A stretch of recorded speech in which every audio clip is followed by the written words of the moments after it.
The golden California light streamed through the trees, casting dappled shadows across the expansive patio.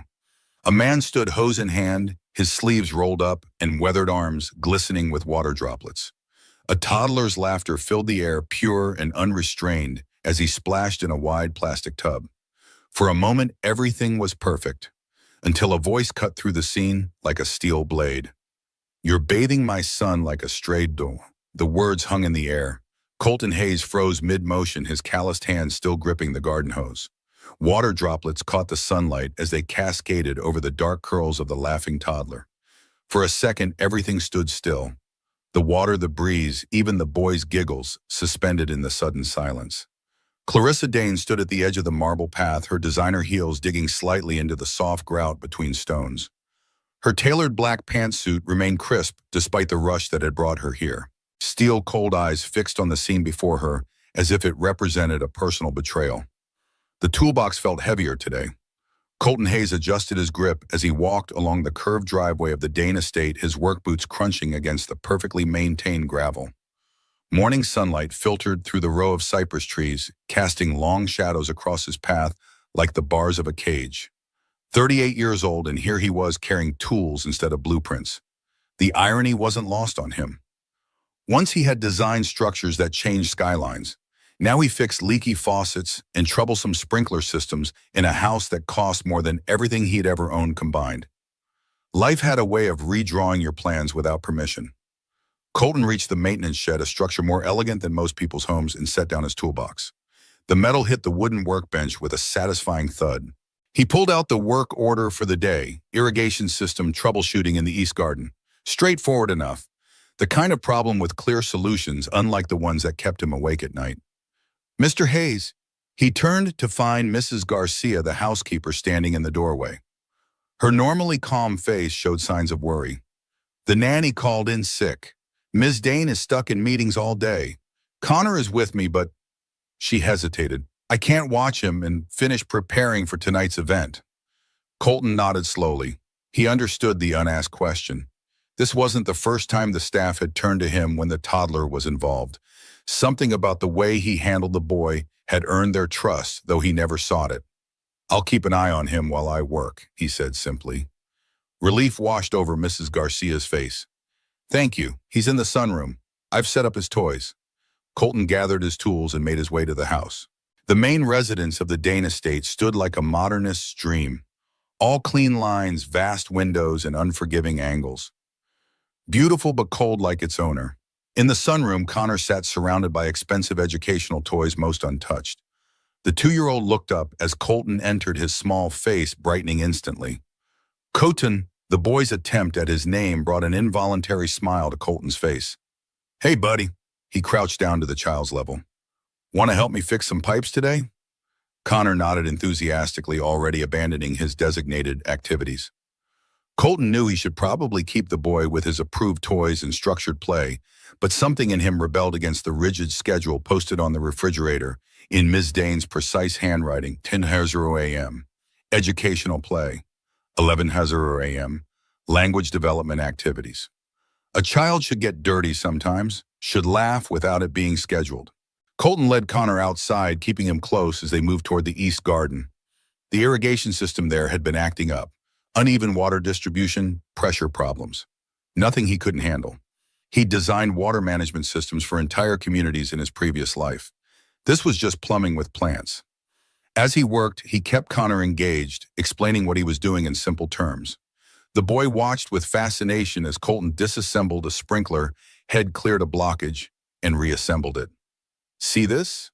Colton held up a small rock he'd extracted. This little guy was stopping all that water. Sometimes the smallest things cause the biggest problems. Connor reached for the pebble and Colton placed it carefully in his small palm. The boy examined it with the serious concentration only toddlers can muster, then grinned. "Fix it," Connor declared proudly. "That's right, we fixed it." They moved through the garden methodically, Colton checking each section. Connor helped by handing him tools, often the wrong ones, but Colton never corrected him. Instead, he'd say, "Good thinking, but let's try this one instead," turning each moment into a lesson without making it feel like one. By midday, Connor's designer clothes were smudged with dirt, his hands grimy from helping. The boy couldn't have been happier. Colton knew he should probably clean him up before lunch, but the joy on the child's face was worth whatever reprimand might come. As they finished the irrigation check, Connor spotted a butterfly and took off running after it, his small legs pumping furiously across the manicured lawn. Colton followed, keeping a watchful eye. The boy's laughter echoed across the grounds, a sound too rarely heard in this perfect, sterile mansion. The butterfly led them to a patch of mud near the recently watered rose garden. Before Colton could intervene, Connor had stepped right into the middle of it, his expensive shoes sinking into the brown muck with a satisfying squelch. "Uh-oh," Colton said, trying to sound stern, but failing to hide his amusement. Connor looked up, his face a mixture of concern and delight. Then, seeing no anger in Colton's expression, he jumped again, sending spatters of mud onto his pressed shorts. "Mud," he announced triumphantly. Colton sighed, knowing he'd now have to clean the boy up before anyone saw. "Yeah, buddy, that's definitely mud." He lifted Connor out of the puddle, but the damage was done. The child was filthy from the knees down, his designer outfit ruined. Mrs. Garcia would have a fit. Ms. Dane would probably have him fired. "Let's get you cleaned up before lunch," Colton said, carrying the muddy boy toward the patio. He remembered seeing a garden hose there and a large plastic tub used for plant transportation. It would have to do. He set Connor down on the stone patio and went to work, engineer's mind, already solving the problem. He found the plastic tub, rinsed it thoroughly, then filled it with a few inches of water from the hose. He tested the temperature with his wrist, sun-warmed and perfect. "All right, little man, water time." Connor's eyes widened with delight. "Water time? Water time," Colton confirmed, helping the boy remove his muddy shoes and socks. Connor looked hesitant for a moment, then asked in a small voice, "Mommy says no mess." Something twisted in Colton's chest. "Sometimes mess is okay," he said gently, "especially when we clean it up after." That was all the permission Connor needed. With Colton's help, he stepped into the makeshift bath, giggling as the water splashed around his legs. Colton carefully rinsed the mud from the boy's legs and feet, using the hose with precision. Connor's laughter grew as the water tickled his skin. Soon the simple cleanup had turned into joyful play, with Colton creating gentle sprays of water that made rainbows in the sunlight, while Connor tried to catch them. "Daddy did water," Connor said suddenly, his small hands splashing. Colton's movement slowed. "Your daddy gave you baths outside," Connor nodded enthusiastically, "with hose and bubbles." "That sounds nice," Colton said softly, filing away this rare mention of Connor's father. Ms. Dane never spoke of him, and the staff knew better than to mention him. "No more daddy," Connor continued, his voice matter-of-fact, in the way only children can manage when discussing life-altering events. "No more water time. Mommy doesn't like mess." Colton's heart ached. He recognized in Connor the same loss he'd seen in his own son's eyes, not just the absence of a parent, but the absence of joy that had gone with them. "Well," Colton said, creating another gentle spray of water that made Connor squeal with delight, "today we have water time." He didn't hear the car arrive, didn't notice the quick footsteps approaching, until that voice sliced through the air like a scalpel. "You're bathing my son like a stray dog." Colton froze, the hose still running in his hand. Slowly he turned to face Clarissa Dane. She stood like a statue carved from ice, perfect, beautiful, and utterly cold. Her platinum blonde hair was pulled back in a severe style that accentuated her sharp cheekbones and penetrating blue eyes. Not a single wrinkle marred her black pantsuit, despite the fact she'd clearly rushed home. The voice cracked through the warm California air like a whip. Colton Hayes froze mid-motion, the garden hose still running in his hand. Droplets sparkled in the sunlight as they streamed gently over the dark curls of the laughing toddler, splashing in the wide plastic tub on the patio. For a second, everything held still. Clarissa Dane stood at the edge of the marble path, stilettos digging slightly into the soft grout, her perfectly tailored black pantsuit rumpled from rushing. Her eyes, cold steel under designer sunglasses, were fixed on the scene as if it had personally betrayed her. Colton turned slowly, placing the hose down beside him with deliberate care. His uniform shirt was half-wet, sleeves rolled up, arms dusted with light freckles and dried water. He didn't speak yet. Neither did Connor, who blinked up at the woman frozen in the doorway. The smile on the boy's face didn't disappear. It just paused like a film stopped mid-frame. "I asked you a question," Clarissa said again, sharper this time. Colton stood to his full height, calm, quiet, unreadable. Years of presenting designs to demanding clients had taught him to mask his emotions. He got muddy, he said simply. He was playing and you thought the proper response was to drag him outside and spray him down like... She threw up a hand, her voice cracking with fury. Like this, Connor splashed a hand unaware, sending a wave of water onto Colton's pants. Colton didn't even glance down. I didn't drag him anywhere, he replied evenly. He asked, said he wanted water time. He laughed, Ms. Dane, he laughed. Clarissa's lips tightened into a thin line. My son was scheduled for music therapy at 3, structured I 4. I came home to find him half naked in a plastic bin while my janitor plays summer camp. The word janitor landed like a slap. Colton's jaw tensed, but his voice stayed level. You came home early. Clarissa took a step forward, her heels clacking on the wet tile. That is not the point. No, Colton said, meeting her gaze directly, but it might be the problem. Her eyes flashed. Excuse me? Colton finally broke the eye contact and crouched beside Connor again. The boy reached up, tiny fingers wrapping around one of Colton's shirt buttons.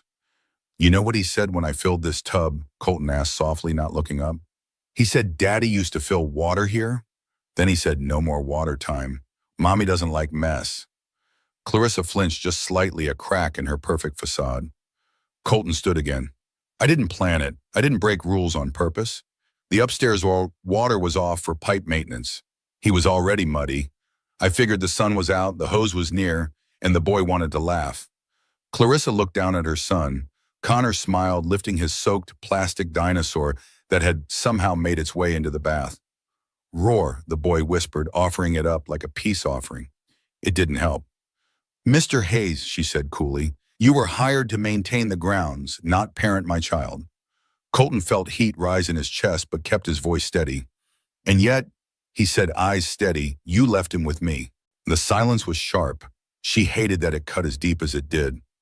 Colton reached for a towel nearby, wrapping Connor up with practiced ease. The boy leaned into him like it was the most natural thing in the world.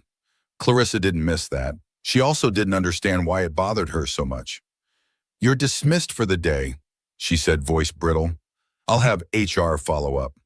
I'm not on contract, he replied, just day-to-day hire.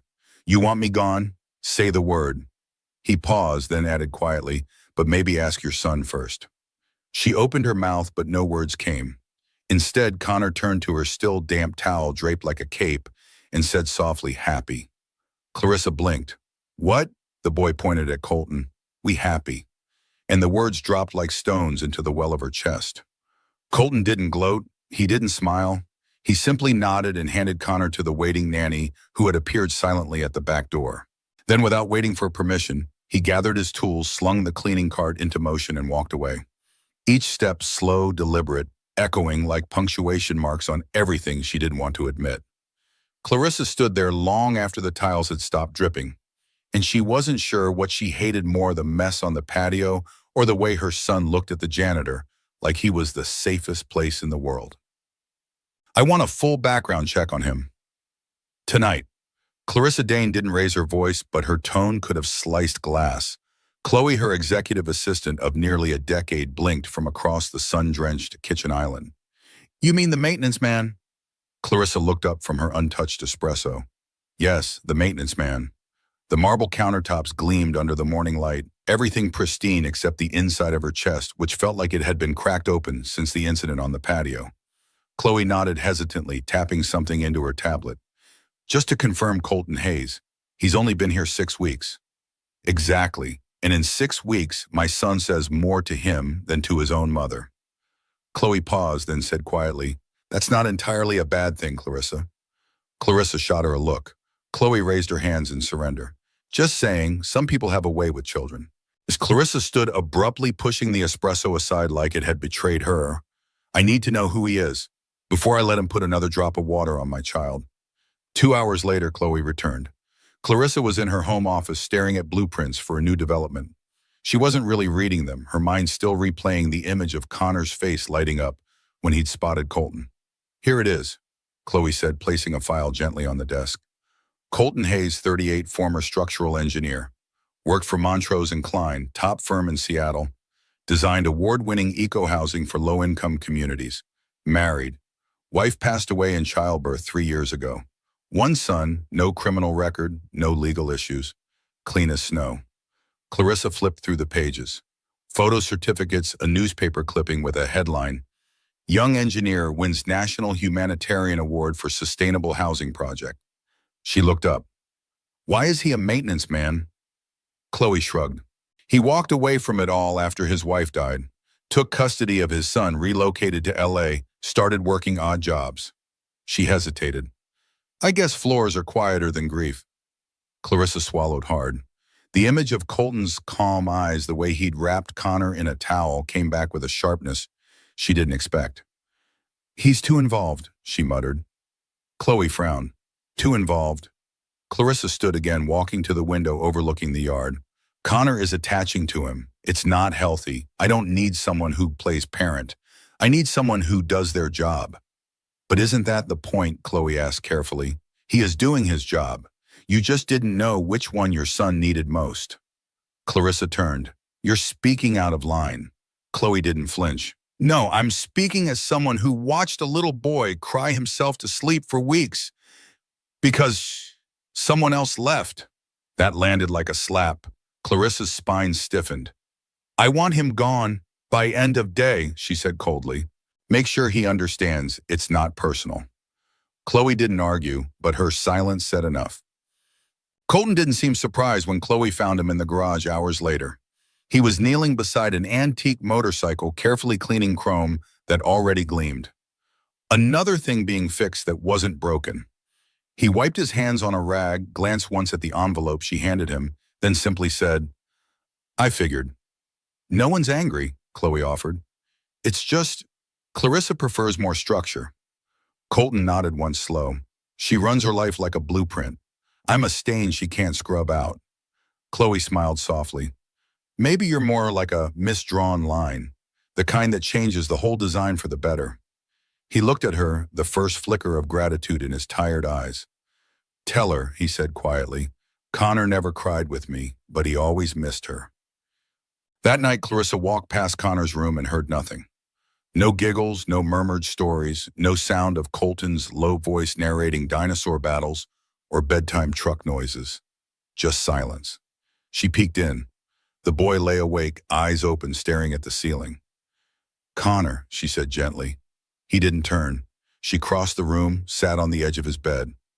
Sweetheart, it's time to sleep. Still nothing. Would you like your book? No answer. She placed her hand on his small back. It was warm, unmoving. Then in a voice barely louder than a whisper, he asked, Did Daddy Colton go away? Clarissa's breath caught. What? Water, Dad? Connor whispered. Did he leave because I laughed too loud?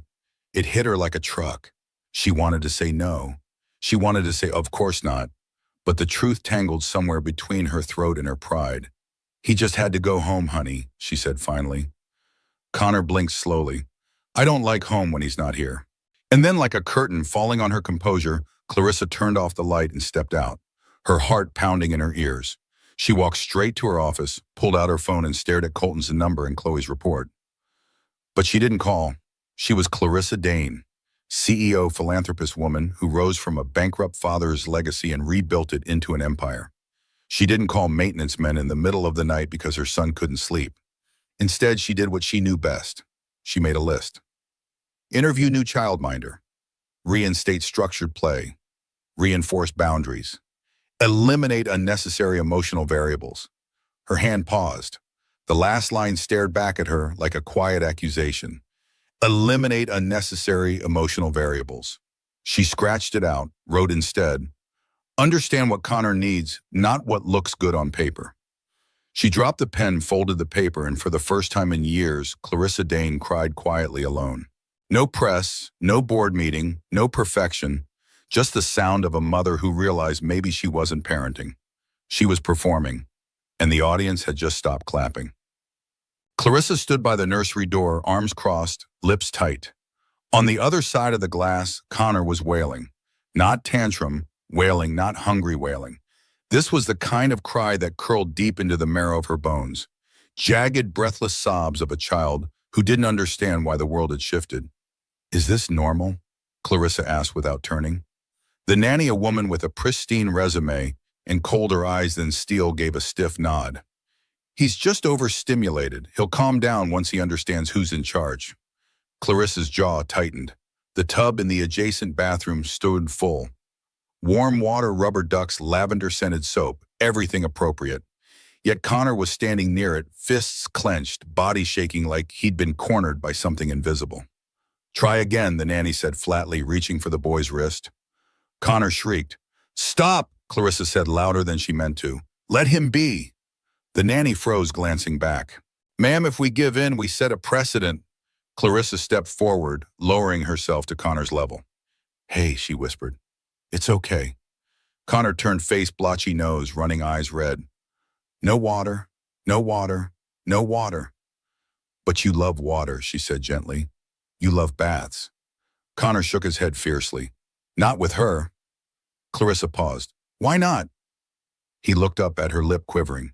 Because she doesn't laugh. 3 words. That was all it took to split something inside her wide open. Clarissa stood up slowly. You're dismissed for today. The nanny blinked. Excuse me? I'll pay your full rate, but please leave. There was tension, long and pregnant, but the woman finally obeyed. When the door clicked shut behind her, the room exhaled. Clarissa sat beside the tub, unsure of what came next. Her fingers fidgeted on her lap. Connor sniffled quietly in the corner, arms wrapped around his small knees. She looked over, tried to smile. You want me to read you something? He shook his head. I could put on your music. Still no. The silence thickened like fog over glass until suddenly Clarissa stood up, walked over to the tub, and did something she hadn't done since college. She rolled up her silk sleeves, dipped her manicured hand into the water, and splashed. Connor looked up, startled. Clarissa looked at him, eyes wide with mock seriousness. Did you hear that? Connor blinked. I think, she whispered, there's a water monster in here, a very naughty one. She splashed again, this time louder. Connor's lip twitched. Clarissa splashed once more, accidentally soaking her blouse. She gasped dramatically. He got me, Connor. Help, only you can stop him. There was a long beat, then a giggle. Small, fragile, but real. And then Connor crawled slowly toward the tub. He dipped a finger in, then a hand, and then a foot, then splash. Water erupted everywhere, soaking Clarissa head to toe. Her expensive shirt clung to her ribs. Her blowout was ruined, but all she could do was laugh. Really laugh. Connor was now standing in the tub, stomping with glee. Got him, he shouted. You did, she said, breathless. And for the first time in a long time, Clarissa Dane, titan of glass towers and billion-dollar decisions, sat cross-legged on a tiled floor, soaked and smiling, because her son had finally laughed without someone else's presence to coax it out. But deep down, she knew. She hadn't won. She'd only remembered. Later that night, Clarissa dried Connor off herself. Pajamas, brushed hair, a small bruise on his shin, she kissed without thinking. She sat by his bed, flipping through one of his books. But Connor, already snuggled into his covers, stared out the window. Quiet. Mommy, he asked softly. Yes, baby. He looked up at her. Can we go find Daddy Colton? Colton, Clarissa's heart twisted. He had to go back to his home, sweetie. Connor's eyes drooped. He said home is where people wait for you. Clarissa didn't speak. Connor yawned. But I'm waiting here. She turned off the light with trembling fingers, sat alone on the hallway floor for longer than she'd ever admit, her soaked blouse still in the laundry, her heart even wetter. The next morning, she walked into the kitchen and found Chloe pouring coffee. Clarissa sat down wordlessly. Chloe raised a brow. You look like someone who got ambushed by a rogue water monster.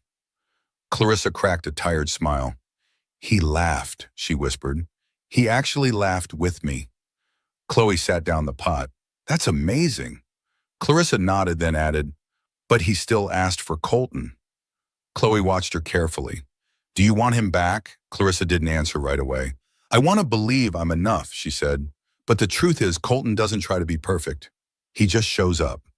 Chloe smiled softly. Maybe that's what makes him perfect. Clarissa looked up, her voice quieter than a breath. Chloe, what if I've built my entire life on a blueprint that never made space for laughter? Chloe leaned in. Then maybe it's time to draw a new one. Clarissa let that sit in her chest. Heavy, real, but not crushing. Just true.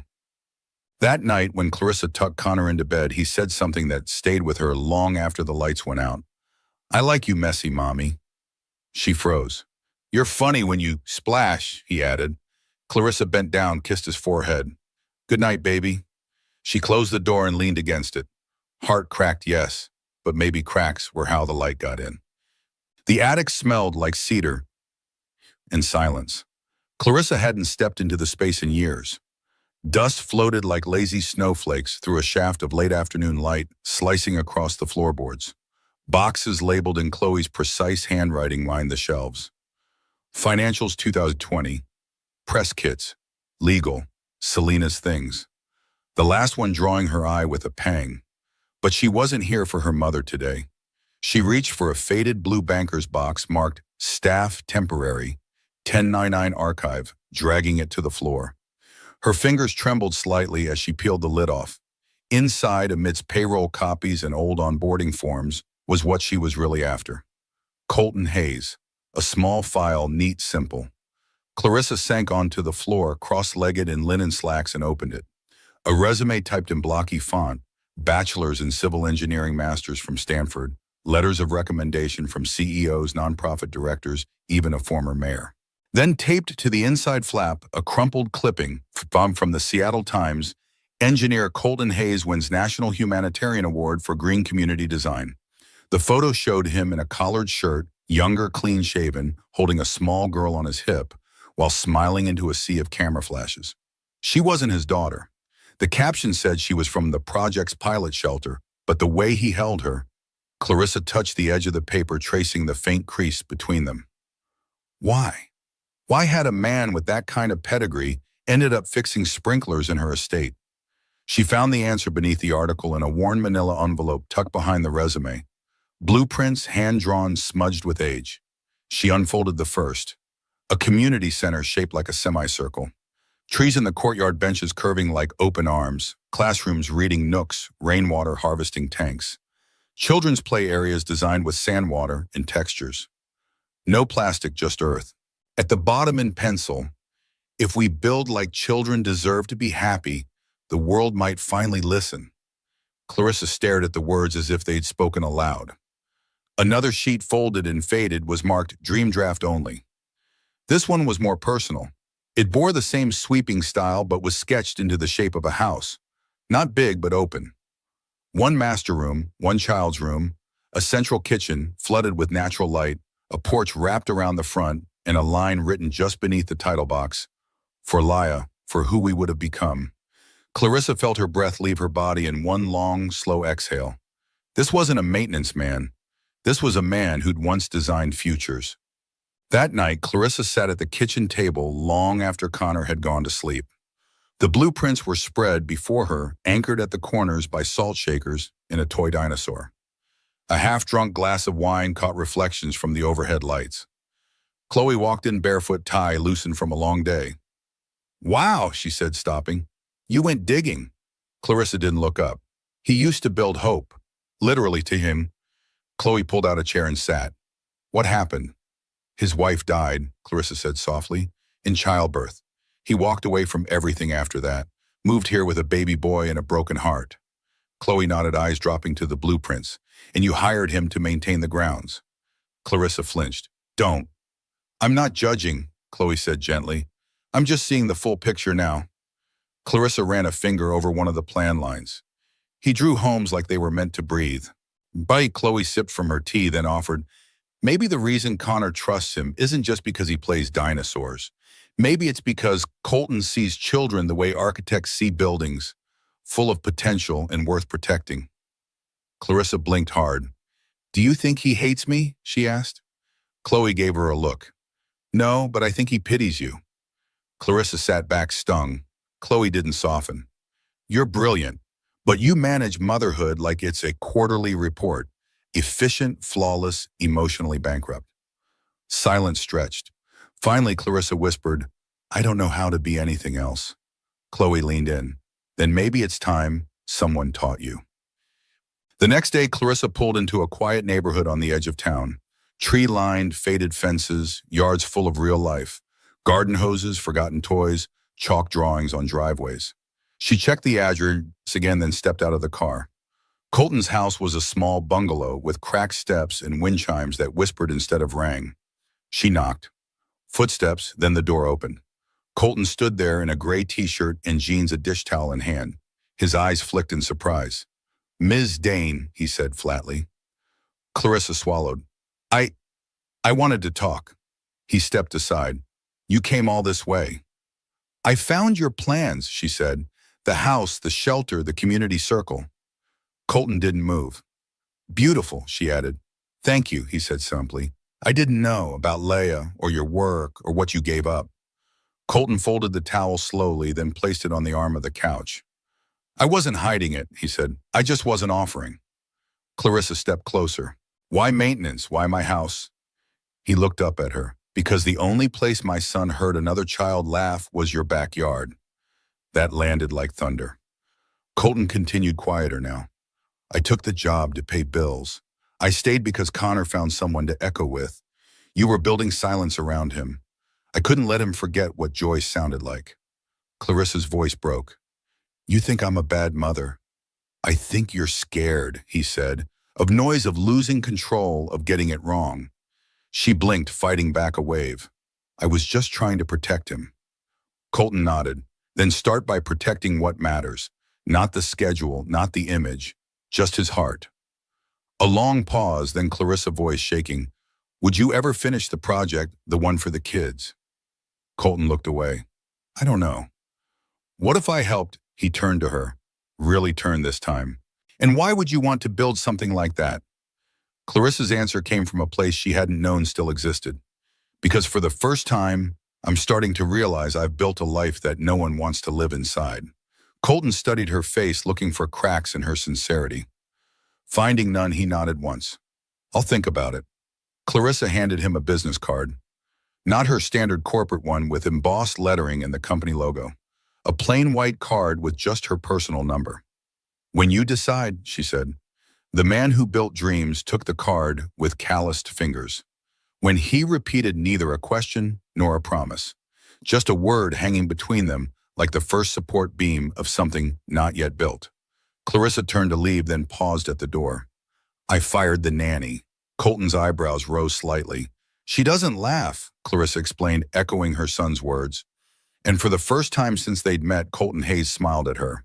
A real smile that reached his eyes and lifted decades of grief from his face. "Tomorrow," he said, "East Garden, 9 o'clock. There's an irrigation system that still needs fixing." It wasn't forgiveness, it wasn't absolution, but it was a foundation. "We'll be there," Clarissa said. As she walked back to her car, the wind chimes on Colton's porch sang a little louder. Like applause, but gentler. The kind you give not for performance, but for courage. Morning arrived with the gentle persistence of California sunshine filtering through the oak trees that lined the east garden of the Dane estate. Dew still clung to the manicured grass, glistening like scattered diamonds in the early light. Colton Hayes arrived 10 minutes early, his truck's tires crunching on the gravel driveway like footsteps on fresh snow. He sat for a moment, hands resting on the steering wheel. His weathered fingers traced the cracks in the leather covering, lines like the ones etched into his own palms after years of building and designing, creating, then destroying, then rebuilding again. Life was a series of renovations, some by choice, some by force. He gathered his tools, the familiar weight of the box, a comfort in his calloused hands. The estate looked different in the morning light, less imposing, more vulnerable, like seeing someone without their makeup for the first time. Colton made his way to the east garden, setting his tools down near the malfunctioning irrigation controls. He crouched, examining the system with practiced eyes, mentally mapping the network of pipes and wires that lay beneath the pristine lawn. Problems were easier when they lived underground. You could dig them up, face them directly, fix them. The sound of voices made him look up. Clarissa was walking across the lawn, her usual business attire replaced by dark jeans and a simple white button-down. Her hair was pulled back in a loose ponytail rather than her severe corporate style. Connor trotted beside her, occasionally jumping to catch her hand, which she gave him without hesitation. Something about the sight made Colton's chest tighten. The boy looked happy, not the frantic, desperate happiness of their water play, but a quieter contentment, as if some essential piece of his world had been restored to its proper place. "Good morning, Mr. Hayes," Clarissa called as they approached, her voice still carrying that precise boardroom quality despite her casual appearance. "Morning," he replied simply, "and it's just Colton." Connor broke away from his mother and ran the last few yards. "Colton," he squealed, launching himself toward the man. Colton caught him with practiced ease, steadying the boy as he examined the toolbox with wide-eyed fascination. "Hey, buddy, want to help fix some pipes today?" "Yes," Connor bounced with excitement. "Fix it." Clarissa approached more slowly, her designer sneakers, probably worth more than Colton's monthly rent, pristine against the damp grass. "I hope we're not interrupting your work." "He's never an interruption," Colton said, nodding toward Connor, who was already digging through the tools with delighted concentration. "And you're the boss, so you can't interrupt either." A small smile flickered across Clarissa's face. "About that, I wanted to discuss something with you." Colton straightened his expression, carefully neutral. Years of client meetings had taught him to prepare for anything. Budget cuts, design changes, complete project overhauls. "I'm listening." Clarissa glanced at Connor, then back to Colton. "I've been reviewing some of Dane Development's current projects. We have a community housing initiative breaking ground in East Los Angeles next month." Colton nodded, keeping his face impassive despite the unexpected topic. "The design is functional," she continued, "but after seeing your blueprints, I realize it lacks vision." She paused, her fingers playing with the edge of her sleeve, a small tell of nervousness he wouldn't have expected from her. "I'd like you to consult on the project. Review the plans, suggest improvements, if you're willing." Colton studied her face, looking for the angle, the hidden agenda. Corporate types always had one. "You have a team of architects on payroll. Why me?" "Because they design buildings," she said simply. "You design homes." The distinction wasn't lost on him. It was precisely the philosophy that had driven his career before everything fell apart. Before Leia. "I'm not licensed in California," he said, defaulting to practicalities. "As a consultant, you wouldn't need to be. Our team would implement your suggestions. Full credit, of course, and appropriate compensation." Connor tugged at Colton's pant leg, holding up a wrench almost as long as his arm. This one, Colton crouched down, temporarily turning away from Clarissa. "Good eye, but we need a smaller one for this job. See this one?" He selected a more appropriate tool. "This fits the special screws." Connor nodded seriously, taking the wrench as if receiving a sacred artifact. When Colton stood again, he found Clarissa watching them with an expression he couldn't quite read, something between curiosity and longing. "Why now?" he asked her directly. She didn't pretend to misunderstand. "Because I saw what you built before, and I think my company, these families, would benefit from that vision." She hesitated. "And because my son trusts you. That's not a small thing in my world." The morning breeze rustled through the garden, carrying the scent of roses and damp earth. Somewhere nearby, a mockingbird trilled, a complicated melody of borrowed songs stitched together into something new. "One condition," Colton said finally. "I work from here, not your office, and I set my own hours." Understanding dawned in her eyes. "Your son," he nodded once. "Jason's in preschool part-time. I structure my work around his schedule." "Agreed," she said without hesitation. "I'll have the plans delivered this afternoon." Colton extended his hand, a gesture as much about establishing boundaries as sealing their agreement. "Then we have a deal, Miss Dane." She took his hand. Her grip was firmer than he expected, her skin softer than his by decades of different choices. "Clarissa," she corrected. Their handshake lasted perhaps a moment longer than strictly necessary, an acknowledgement of something shifting between them. Not quite trust, but the foundation being laid for it. Connor broke the moment, tugging at both their hands. "Fix pipes now." They both smiled, their expressions mirroring each other in a way neither noticed, but anyone watching would have seen immediately. "Yes," Colton said, ruffling the boy's hair. "Let's fix the pipes."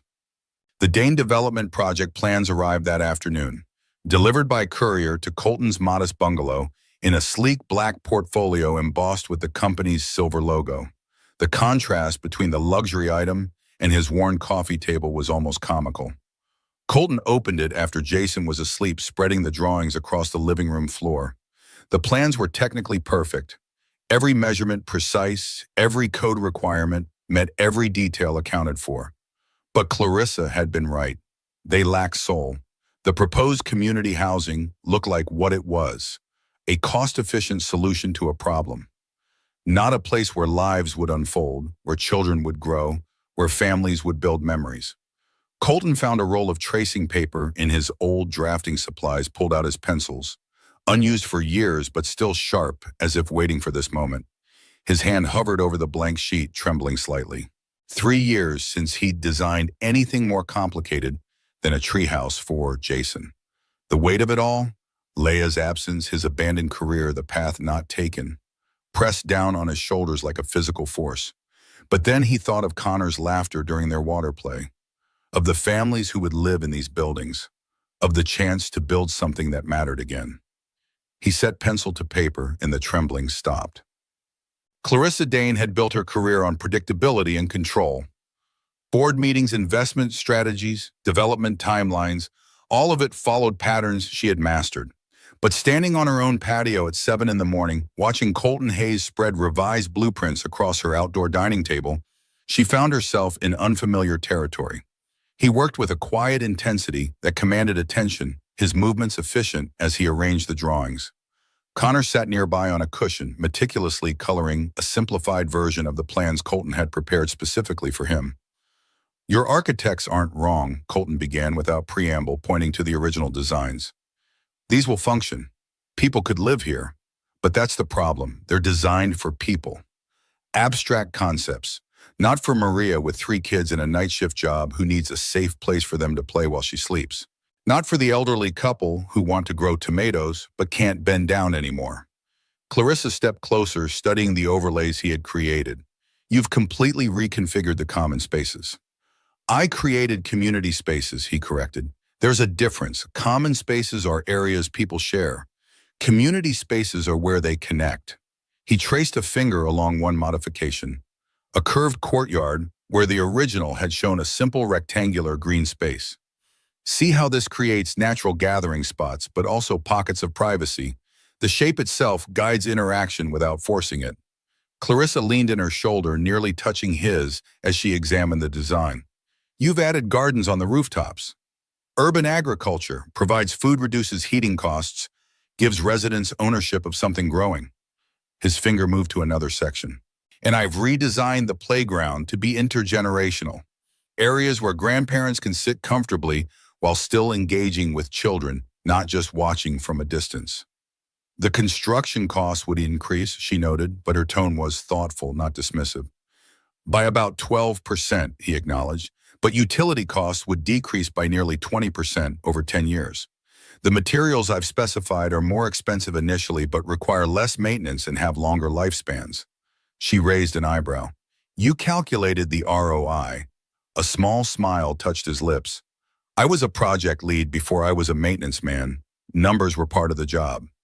She studied him for a moment, seeing past the work clothes to the professional he had once been. Still was beneath the surface.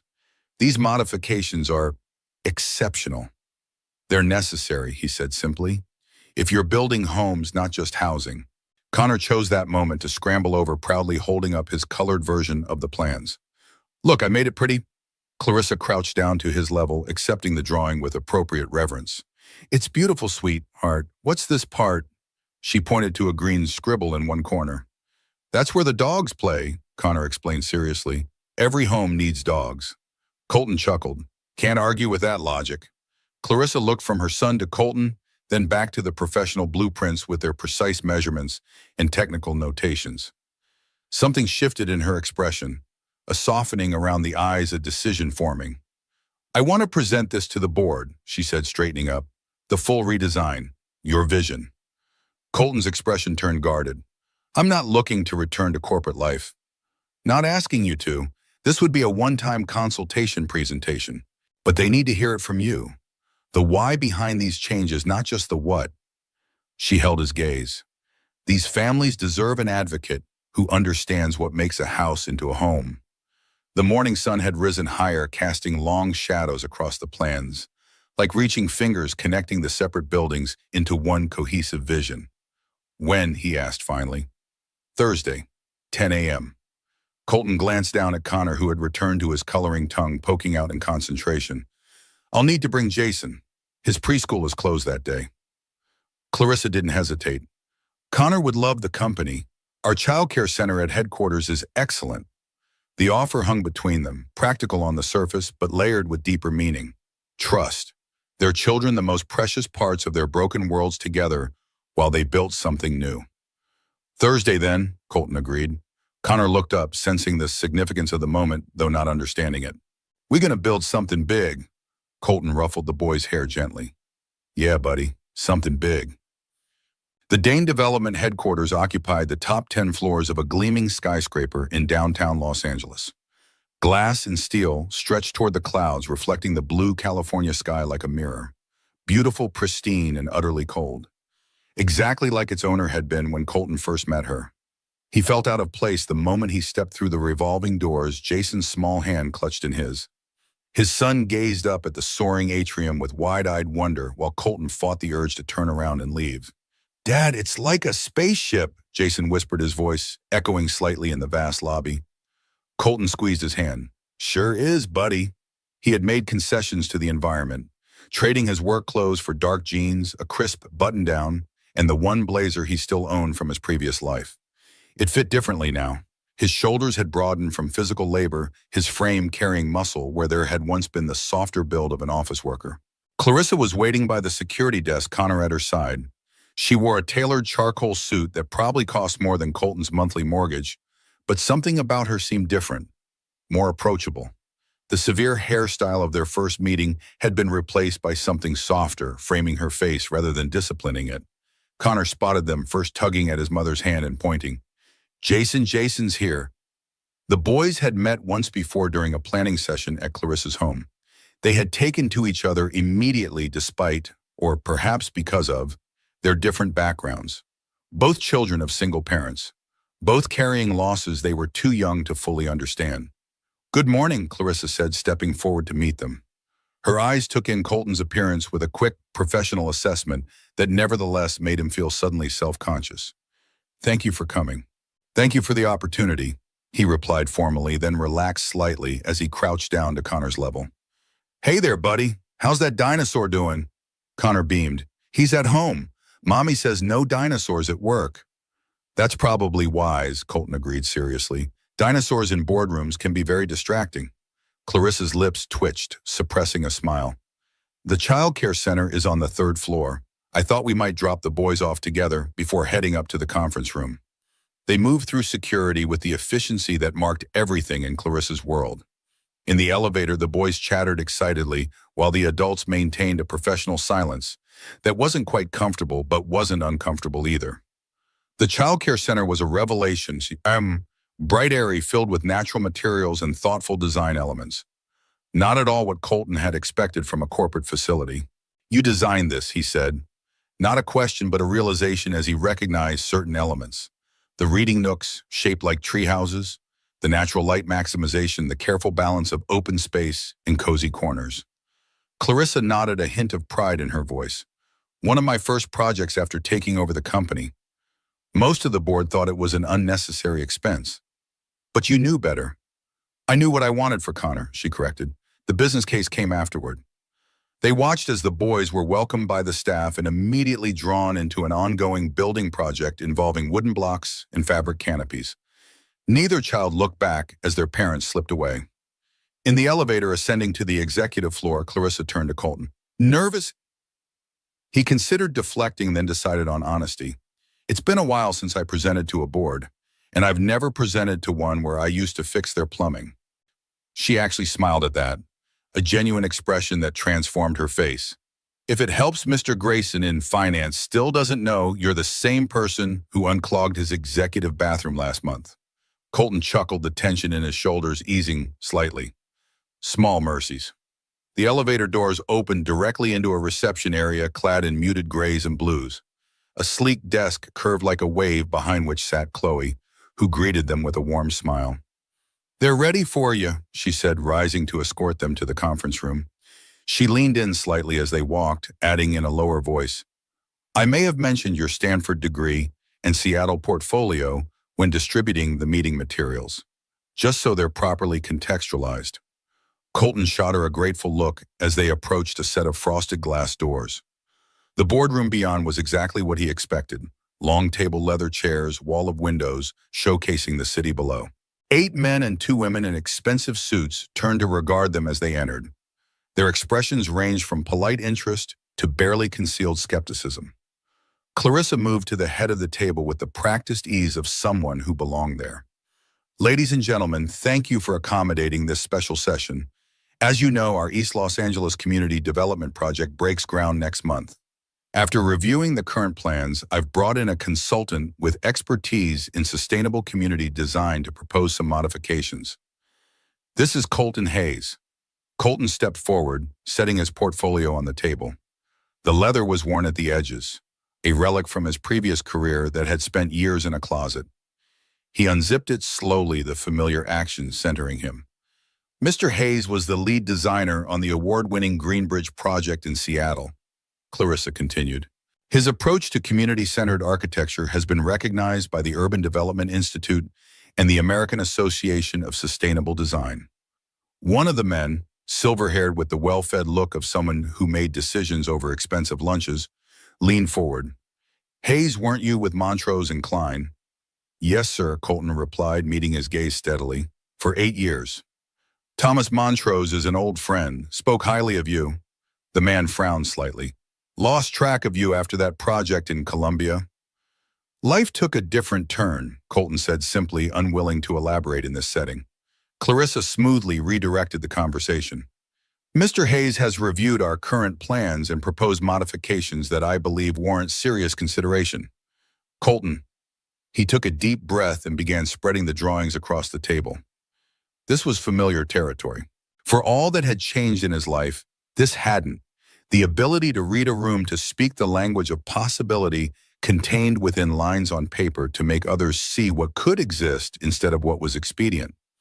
"Your current design meets all code requirements and budget parameters," he began. "It's efficient, functional, but it fails to address the actual needs of the community it's meant to serve."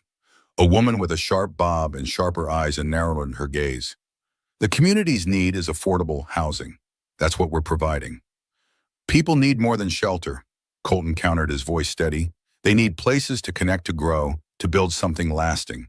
Your current design treats residents as units to be housed, not as families trying to build lives." He walked them through his modifications. The curved spaces that naturally fostered interaction, the gardens that provided both food and dignity, the flexible community areas that could adapt as needs changed.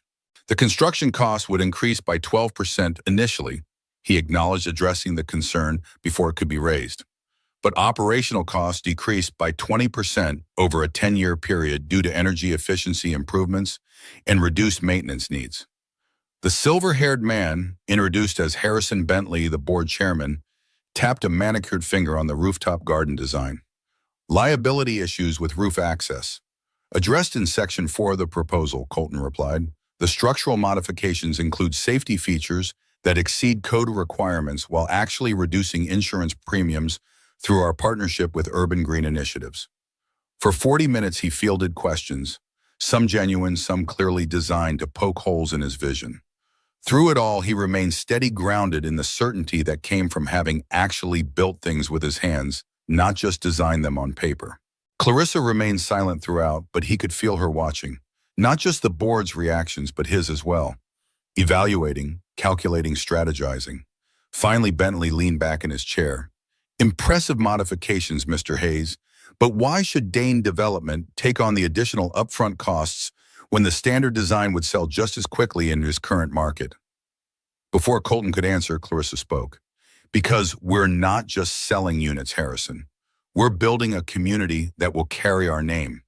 These modifications reflect the values this company was founded on, that my father established and that I intend to strengthen." Her voice held a quiet authority that Colton hadn't heard before. Not the brittle command she'd used when they first met, but something deeper, more authentic.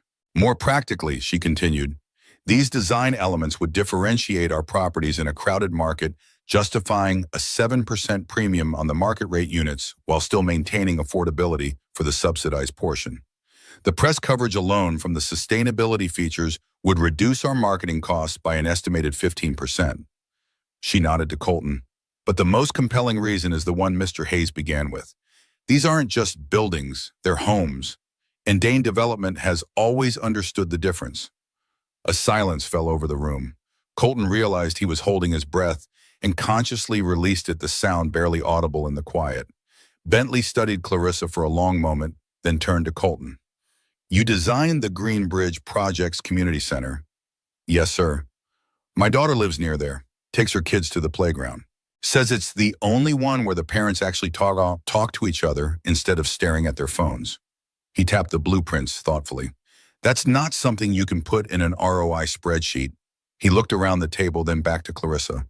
I move to approve the modified design contingent on Mr. Hayes' continued involvement through the construction phase to ensure these intangibles are properly executed. Clarissa's expression revealed nothing, but Colton caught the slight tightening of her fingers on her pen. This wasn't part of their agreement. Mr. Hayes is currently engaged in other projects, she began carefully. Then perhaps we should return to the original design, Bentley countered. The value here isn't just in the drawings, Ms. Dane, but it's in the vision behind them, and vision requires oversight. Colton felt the moment balancing on a knife's edge. He had come here for a one-time consultation, not to be pulled back into the corporate world he deliberately left behind. Yet something in him responded to the challenge, the opportunity to see these plans become reality, to build something meaningful again. I could consult on a limited basis, he offered, surprising himself as much as Clarissa. Site visits, review meetings, implementation guidance. But I maintain my current work schedule and location. Clarissa studied him, clearly trying to read his intentions. He met her gaze steadily, letting her see that this was his choice, not something she needed to protect him from. She turned back to the board. I believe we can accommodate that arrangement, assuming the compensation package reflects the value Mr. Hayes brings to the project. The vote was unanimous.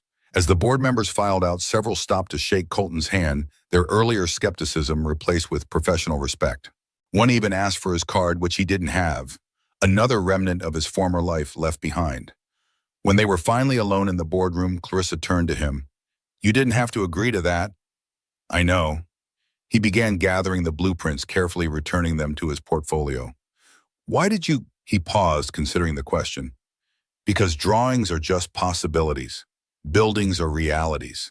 He looked up at her. And I've spent too long away from building real things.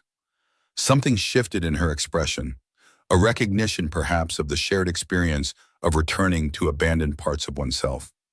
Thank you, she said simply. He nodded once, acknowledging not just her thanks but the understanding beneath it. We should get the boys, he said, zipping the portfolio closed with finality. As they walked to the elevator, their steps fell into an easy rhythm, matched without conscious effort. Neither mentioned it, but both noticed. This unexpected synchronicity between a CEO and a maintenance man, between two broken people, carrying their pasts in different but equally heavy ways. The project moved forward with surprising speed.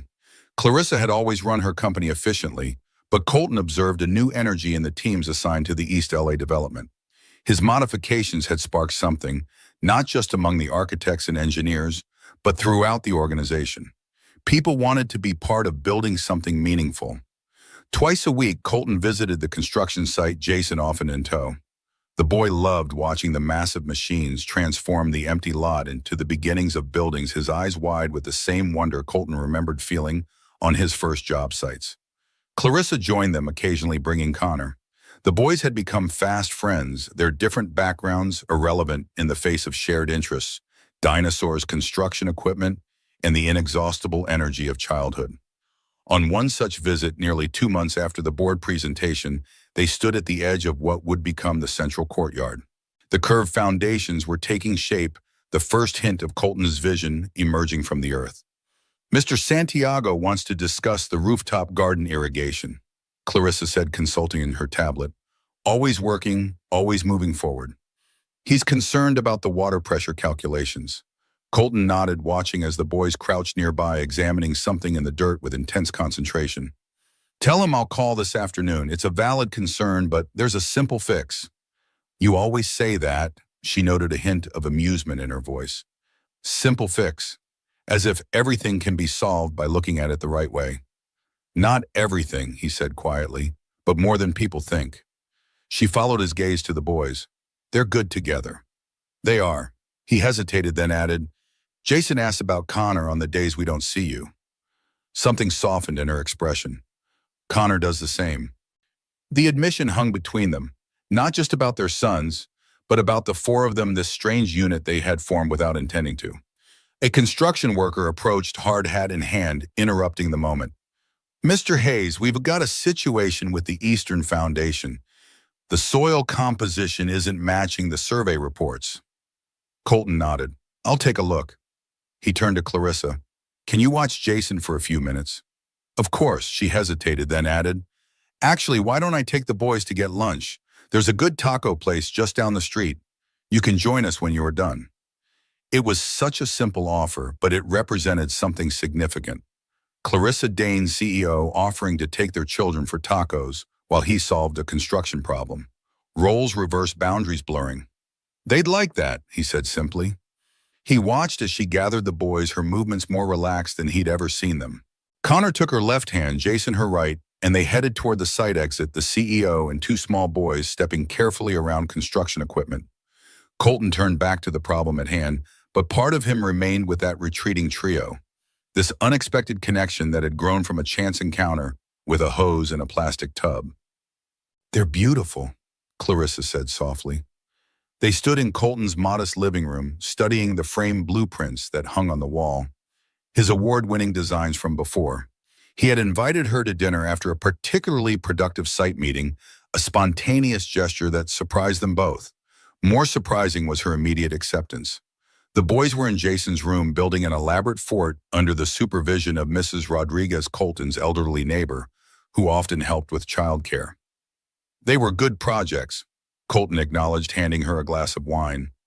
Nothing expensive, he didn't know enough about wine to fake sophistication, but a decent red that paired well with the pasta sauce simmering on the stove. Why did you stop? She asked, turning to face him. After Laya, I mean. I understand as stepping back, but you walked away completely. Colton took a sip of his own wine, buying time. He rarely spoke about this, even to friends. But something about Clarissa's direct question deserved an honest answer. I designed our house, he said finally, the one we were going to live in after Jason was born.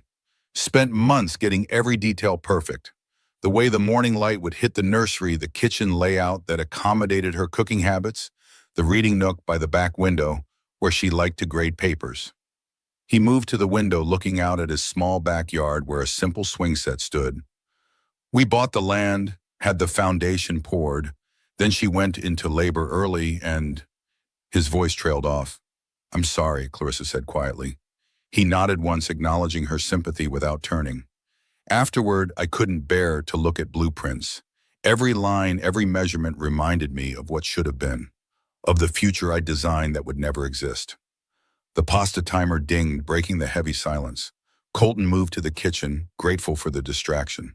Clarissa followed, leaning against the counter as he drained the pasta. What changed? She asked. Why agree to work on our project? He focused on the task at hand, steam rising around his face as he poured the pasta into a colander. Honestly, Connor, she blinked, surprised. My son, the day with the water tub. Colton stirred the sauce, the rich aroma of tomatoes and herbs filling the small kitchen. Seeing his joy in something so simple, it reminded me why I became an architect in the first place, to create spaces where life happens, where joy is possible. He looked up, meeting her gaze directly. Your son laughed that day like my wife used to laugh when she saw something beautiful, full-bodied, unrestrained, like the world was good and right just for that moment.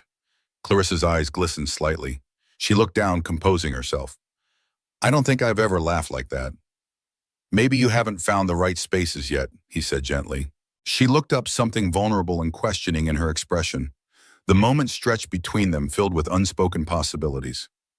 Then Jason's voice called from down the hall. Dad, Connor broke the fort, and the moment dissolved. Dinner was simple but good. The boys chattered about their architectural disaster and subsequent rebuilding efforts. Clarissa complimented the food with genuine appreciation. They talked about the project, about the boys' schools, about ordinary things that felt extraordinary in this context. A CEO and a maintenance man sharing a meal, their sons becoming friends, their worlds intersecting in ways neither had anticipated.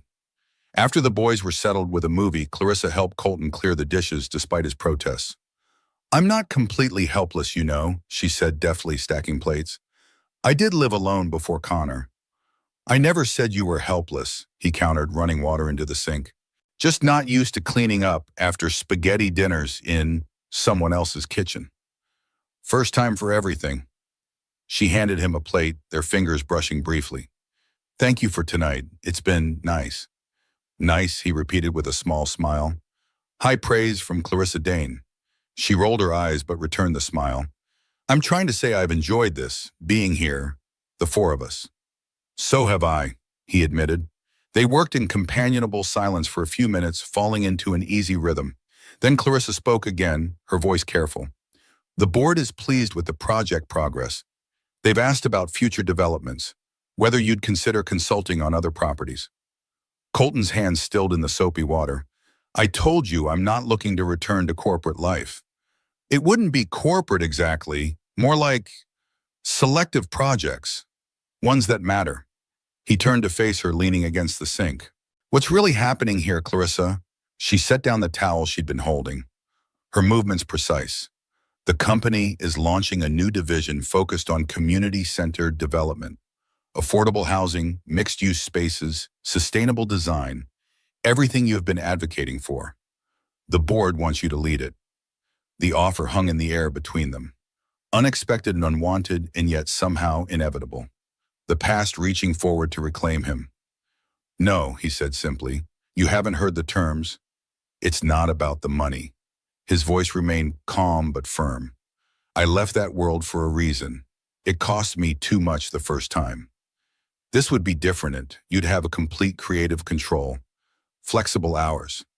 Why is this so important to you? He interrupted, studying her face. Why push for this? She hesitated, then answered with unexpected honesty. Because you're wasted fixing sprinklers, Colton. Because I've seen what you can build when given the chance. And because, she stopped abruptly. Because what? Clarissa looked away, her professional facade cracking slightly. Because I'm selfish. Because having you around has made things better. For the project, for Connor. For me. The admission clearly cost her. Clarissa Dane didn't reveal vulnerability, didn't acknowledge need. Her world was built on projecting strength and control. Colton felt something shift inside him. A door long closed, creaking open just slightly. I can't go back to that life, he said more gently now. But I'll think about a middle path. Something that preserves what matters to me while still building something worthwhile. Relief flickered across her face. That's all I'm asking. From the living room came the sound of childish laughter, Connor and Jason reacting to something in their movie. The simple joy of it filled the small house, wrapping around the complicated adults in the kitchen like a promise. They're good together, Clarissa said again, echoing her words from the construction site. Colton nodded, hearing the unspoken question beneath her observation. Yes, he agreed. They are. The storm arrived without warning, dark clouds gathering over Los Angeles with unusual speed. By mid-afternoon, rain lashed the construction site in angry sheets, forcing the workers to secure equipment and retreat. The weather forecast predicted 3 days of heavy downpours, a rare occurrence in Southern California, where rain typically fell in gentle, manageable amounts. Colton received the call from the site manager just after picking Jason up from preschool. Flooding in the eastern section erosion concerns potential foundation damage if the drainage systems failed. I need to check the site, he told his son, as they changed course heading toward East LA instead of home. It's an emergency. Jason nodded solemnly from his car seat, understanding in his 4-year-old way that his father's work mattered. Will the buildings be okay, Dad? That's what we're going to make sure of, buddy. The site was a mess when they arrived. Mud everywhere, temporary barriers failing, water pooling in areas meant to be protected. Colton left Jason with the site office manager and waded out into the storm rain, soaking through his jacket within minutes. He moved methodically through the site, assessing damage, directing workers, implementing emergency measures to protect the most vulnerable sections. His boots sank ankle-deep in mud, but his mind was clear-focused. This was the kind of problem he understood. Tangible, urgent, solvable, with the right approach and enough determination. He didn't hear Clarissa arrive. Didn't notice her presence until she appeared beside him at the Eastern Foundation, her designer raincoat plastered to her slim frame, blonde hair darkened and dripping under a hard hat. "What are you doing here?" he shouted over the downpour. "Santiago called me," she shouted back. "Said you might need executive authorization for emergency measures." A crack of thunder emphasized her words, followed by a flash of lightning that illuminated the site in stark white light. "You should be inside," he said, gesturing toward the office. "Connor is with Chloe at headquarters," she finished. "What do you need?" He studied her for a moment. Clarissa Dane's CEO, standing in mud that had probably ruined $1,000 shoes, refusing to retreat to comfort while he worked in the storm. "We need sandbags on the north perimeter," he said finally, "and pumps for the eastern section. The drainage system is overwhelmed." She nodded once, already pulling out her phone. "I'll make the calls." For the next 2 hours, they worked side by side. Colton directing the physical efforts, Clarissa handling logistics, obtaining equipment, cutting through red tape with the efficiency of someone used to making things happen, regardless of obstacles. The rain continued relentlessly, but the immediate crisis began to abate as their measures took effect. By sunset, the site was secure, the foundations protected, the worst of the damage contained. They stood together at the edge of what would become the community courtyard, surveying their work.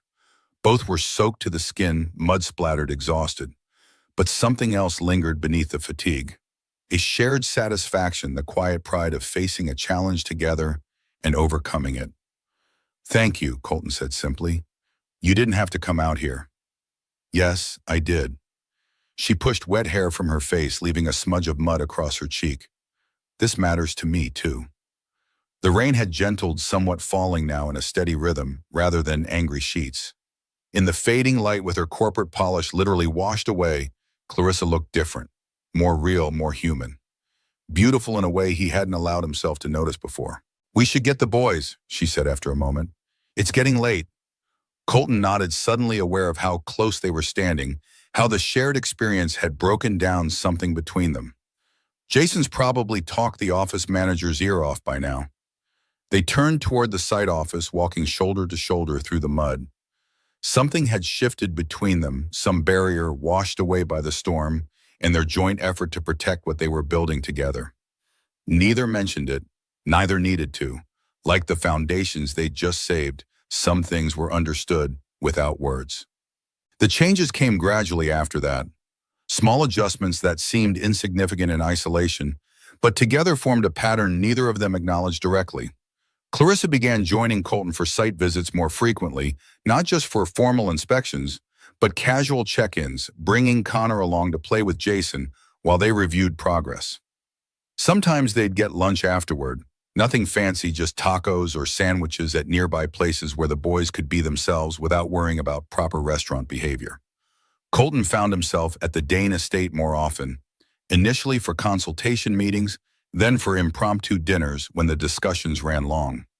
He taught Connor how to plant tomatoes in a small garden patch they created together.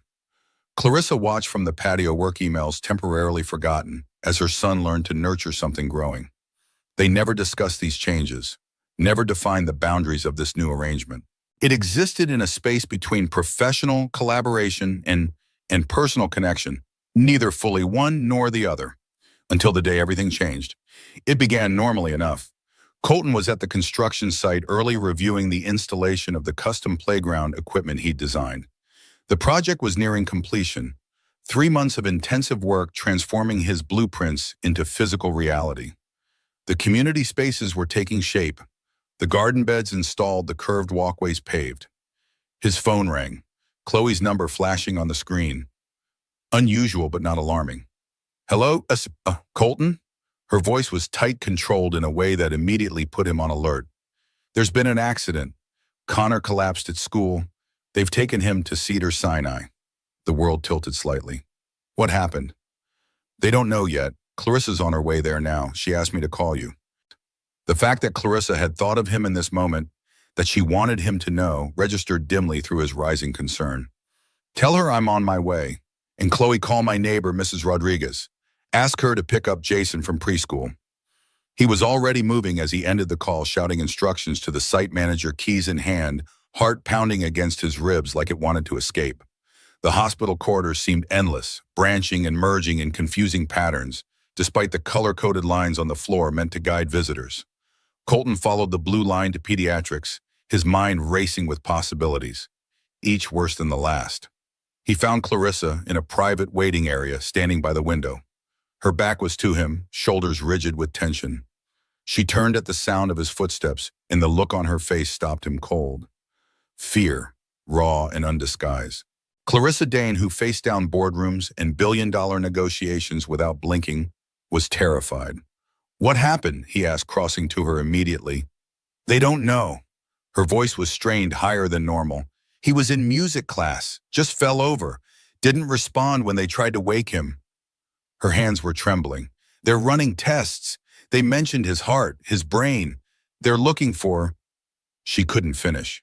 Without thinking, Colton took her hands in his.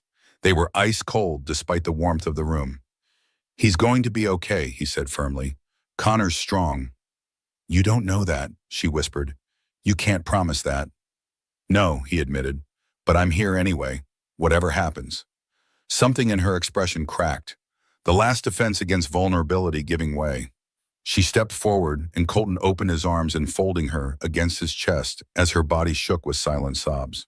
They stood like that for long minutes, Clarissa Dane drawing strength from the maintenance man who had once fixed her sprinklers. The irony wasn't lost on either of them, but it didn't matter. Nothing mattered except the small boy behind those hospital doors and the fear they now shared. When she finally stepped back, composing herself with visible effort, Colton kept one hand on her arm, a point of contact and anchor in the storm. I called Jason's school, she said, wiping her eyes. Asked them to let him stay late. Chloe's arranging for someone to pick him up if we're here a while. Mrs. Rodriguez is getting him, Colton confirmed, but thank you for thinking of him. She nodded once, the simple acknowledgement carrying more weight than elaborate words could have. A doctor appeared at the doorway, young, serious clipboard in hand. Ms. Dane, Clarissa straightened immediately, corporate mask sliding back into place. Yes, how is my son? We've completed the initial tests. Connor experienced what we call a vasovagal syncope, essentially a complex fainting spell. His heart rate dropped suddenly, causing temporary loss of consciousness. What caused it? Clarissa demanded. Often these episodes are triggered by stress, dehydration, or sometimes an underlying arrhythmia. We're still running tests to determine if there's a cardiac component. But he'll be all right, Colton asked the question Clarissa seemed afraid to voice. The doctor's expression softened slightly. He's stable and conscious, asking for his mother. And he glanced at his notes. Someone named Colton said he fixes things. Clarissa's hand found Colton's, gripping it tightly. That's us, she said. Can we see him? Immediate family only at this stage? The doctor began looking at Colton questioningly. He's family, Clarissa said firmly before Colton could step back. Connor needs him. The doctor hesitated only briefly, then nodded. Follow me. Connor looked impossibly small in the hospital bed wires, connecting him to monitoring equipment, an IV in his tiny arm. His face brightened when he saw them, though his usual energy was notably absent. Mommy, Colton. He tried to sit up, setting off one of the monitors. Easy, buddy, Colton said, moving to the bedside. Those machines don't like quick movements. Clarissa was already on the other side, smoothing Connor's hair back from his forehead, her touch gentle but trembling slightly. How are you feeling, sweetheart? Tired, and my arm hurts. He pouted at the IV. They poked me. I know, but it's helping you feel better. Connor looked at Colton hopefully. Can you fix it? Make it not hurt. The simple faith in the question, the absolute certainty that Colton could fix anything, squeezed his heart like a fist. Not this time, buddy. The doctors have to do this fixing. But I'll stay right here while they work. Okay. Connor nodded, satisfied with this compromise. Will you tell me a story about building things? Colton pulled a chair close to the bed, settling in. How about I tell you about the biggest bridge I ever helped design? It went all the way across a river and we had to figure out how to make it strong enough to hold giant trucks. As he spun the tale, simplifying engineering concepts for a child's understanding, he was acutely aware of Clarissa, watching them from the other side of the bed. Her expression was complicated, gratitude mixed with something deeper, more personal. Hours passed. More tests were run. Connor drifted in and out of sleep. Colton called Mrs. Rodriguez to check on Jason, who was apparently having the time of his life being spoiled with homemade cookies and Spanish lessons. Evening shadows lengthened across the hospital room. The doctors came with updates. No structural heart issues, found likely a one-time episode, more tests tomorrow, but promising signs. Clarissa never left the room, never checked her phone, never mentioned the meeting she'd missed or the calls gone unanswered. Her entire world had narrowed to this room, this bed, this child. When Connor finally fell into a deeper sleep, monitors showing stable readings, she turned to Colton. "You should go home to Jason. You've been here all day." "Mrs. Rodriguez can keep him overnight. She's done it before." He studied her face, the fatigue evident in the shadows beneath her eyes. "Unless you want me to go." "No," she admitted quietly. "I don't." They sat in companionable silence for a while, the only sounds the gentle beeping of monitors and Connor's steady breathing. "I was never meant to be a mother," Clarissa said suddenly, her voice barely above a whisper. "I never planned for it." Colton waited, sensing she needed to speak more than she needed a response. "Connor's father was a brief relationship. When I found out I was pregnant, he made it clear he wasn't interested in fatherhood." Her fingers gently stroked Connor's arm, careful not to disturb the IV. "Everyone advised me to take care of it, focus on my career, but I couldn't." She looked up, meeting Colton's eyes across the hospital bed. "I don't regret having him, not for a second, but I've spent every day since wondering if I'm doing it wrong, if he deserves better than what I can give him." "He has you," Colton said simply. "That's already better than many children get. But is it enough?" The question seemed torn from somewhere deep inside her. Today, when they called it from the school, all I could think was, what if I lose him? What if he's taken from me before I've figured out how to be what he needs? The vulnerability in her voice, the raw fear, it resonated with Colton's own experience, his own doubts after Leia died. "We never figure it out completely," he said gently. "We just keep trying, keep showing up, keep loving them the best way we know how." Is that enough?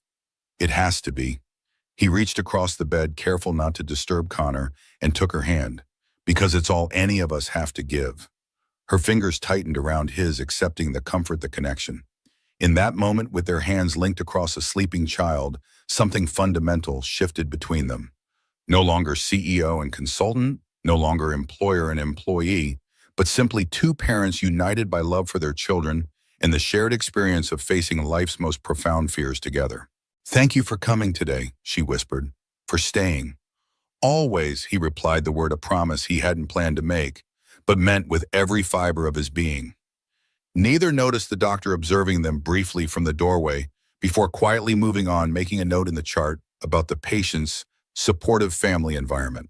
Some truths are visible even to strangers. Morning arrived with the gentle persistence of hospital routines, the soft beeping of monitors, the hushed voices of changing shifts, the antiseptic smell that never quite faded. Colton woke with a stiff neck, his large frame awkwardly folded into the visitor's chair he'd occupied through the night. Across from him, Clarissa was already awake, her fingers gently stroking Connor's hair as the boy slept peacefully. She looked different in the pale dawn light filtering through the hospital blinds, softer, more vulnerable without her usual armor of designer clothes and corporate authority. Her blonde hair fell in loose waves around her face, her makeup long since faded. She wore the same clothes from yesterday, now wrinkled from the long night's vigil. Colton had never seen her more beautiful. Their eyes met across the hospital bed, a silent acknowledgement passing between them. They had crossed some invisible threshold during the night, moving from cautious allies to something deeper. Something neither was ready to name but both recognized. "Any changes?" Colton asked, his voice low to avoid waking Connor. Clarissa shook her head. "The night nurse said he's stable. Heart rate normal. They'll run more tests this morning." Her fingers continued their gentle rhythm through Connor's dark curls. Did you sleep at all? Some. He stretched his back, protesting the night in the chair. You don't. Not really. Her gaze returned to her son. I kept watching the monitors, as if my vigilance could somehow keep the numbers where they should be. Colton understood that feeling all too well. The irrational but overwhelming belief that if you just watched closely enough, cared deeply enough, you could protect those you loved from harm. He'd spent countless nights after Leia's death, staring at Jason's crib, counting breaths, terrified that if he closed his eyes even for a moment, his son might slip away too. I should check on Jason, he said, pulling out his phone. And you should eat something. I can go find coffee, maybe some breakfast.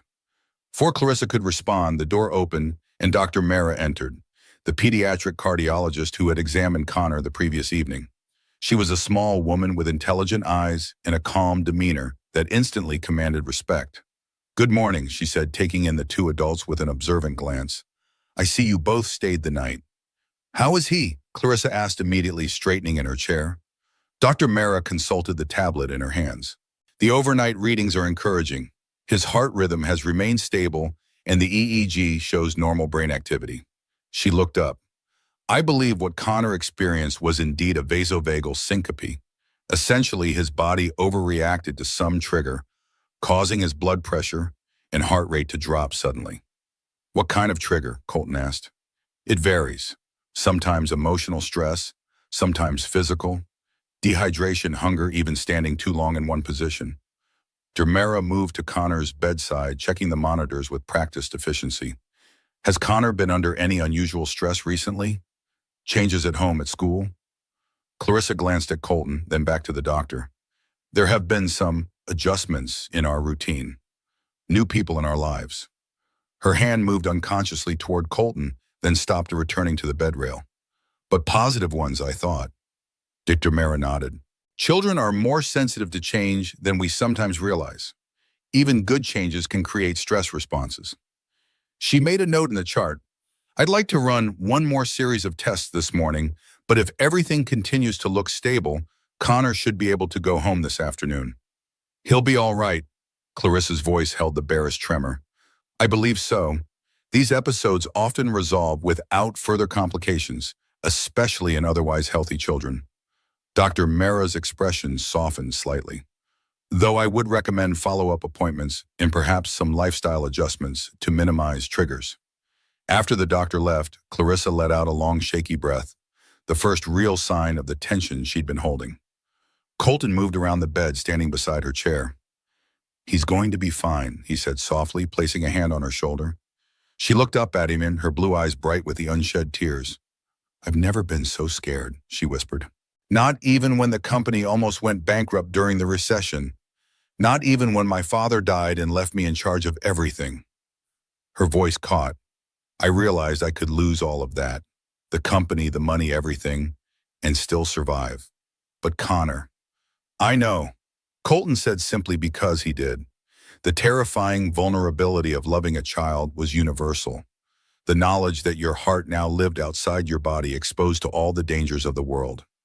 Connor stirred, then his eyes fluttering open. He looked confused for a moment, taking in the hospital room, then spotted Colton and smiled sleepily. You stayed, he said, the simple observation filled with childish wonder. Of course I stayed, buddy, Colton replied, moving to the edge of the bed. Somebody had to keep an eye on those machines and make sure they were working right. Connor giggled softly, then turned to his mother. Mommy stayed too. I'll always stay with you, sweetheart, Clarissa said, leaning forward to kiss his forehead. No matter what. Connor seemed to consider this, his small face serious. Can we go home now? Soon, Clarissa promised. The doctors need to do a few more checks first. And then ice cream, Connor asked hopefully. Clarissa laughed, a genuine sound of relief and joy that transformed her face. Yes, then ice cream. Colton watched them together, this mother and son, who had somehow become entwined with his own life in ways he never could have predicted. The sight created an ache in his chest, not the sharp pain of grief that had been his constant companion for so long, but something different, something that felt dangerously like hope. The East Los Angeles Community Housing Project was completed 2 weeks ahead of schedule. The ribbon-cutting ceremony was scheduled for a Saturday morning, a strategic choice to allow community members to attend. Colton stood at the edge of the gathering crowd watching as families explored the newly finished spaces, children already claiming the playground he had designed with such care. Jason and Connor raced across the central courtyard, weaving between adults, their laughter carrying on the warm air. The boys had become inseparable since Connor's release from the hospital, a development that both simplified and complicated the evolving relationship between their parents. Nervous, Clarissa asked, appearing beside him.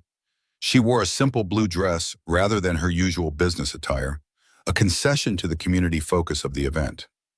Not nervous, Colton replied, just remembering.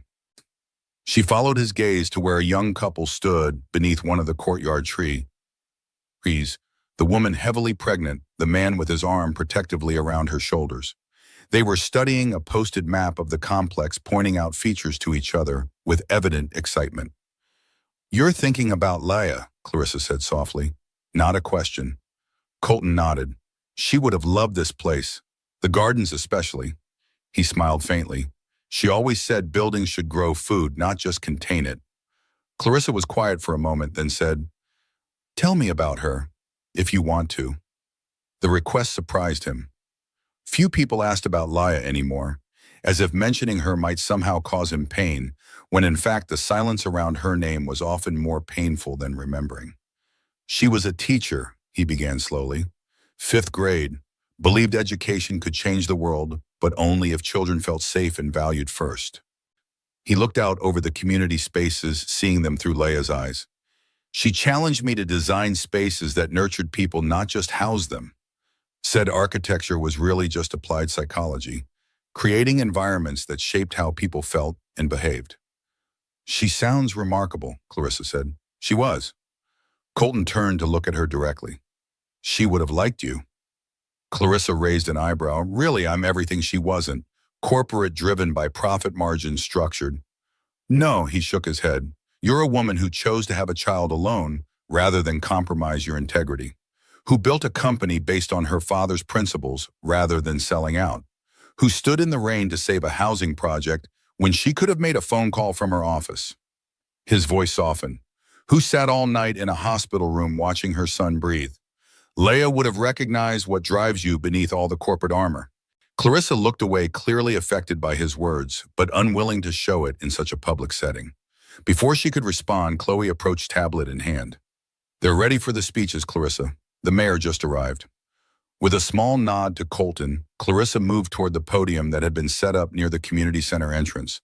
Colton watched her go, noting how she straightened her shoulders, lifted her chin, transforming before his eyes into the CEO the public expected to see. The ceremony proceeded with practiced efficiency. The mayor spoke about urban renewal, a community representative expressed gratitude, and then Clarissa stepped to the microphone. She thanked the expected parties, the construction team, the city officials, her board of directors. Then she paused, her gaze finding Colton in the crowd.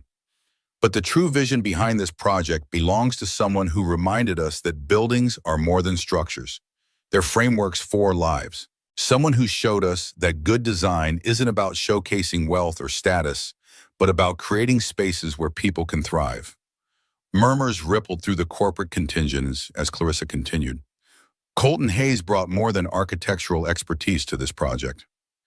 He brought humanity, understanding, the lived experience of someone who knows that a home is built not just with concrete and steel, but with consideration and care."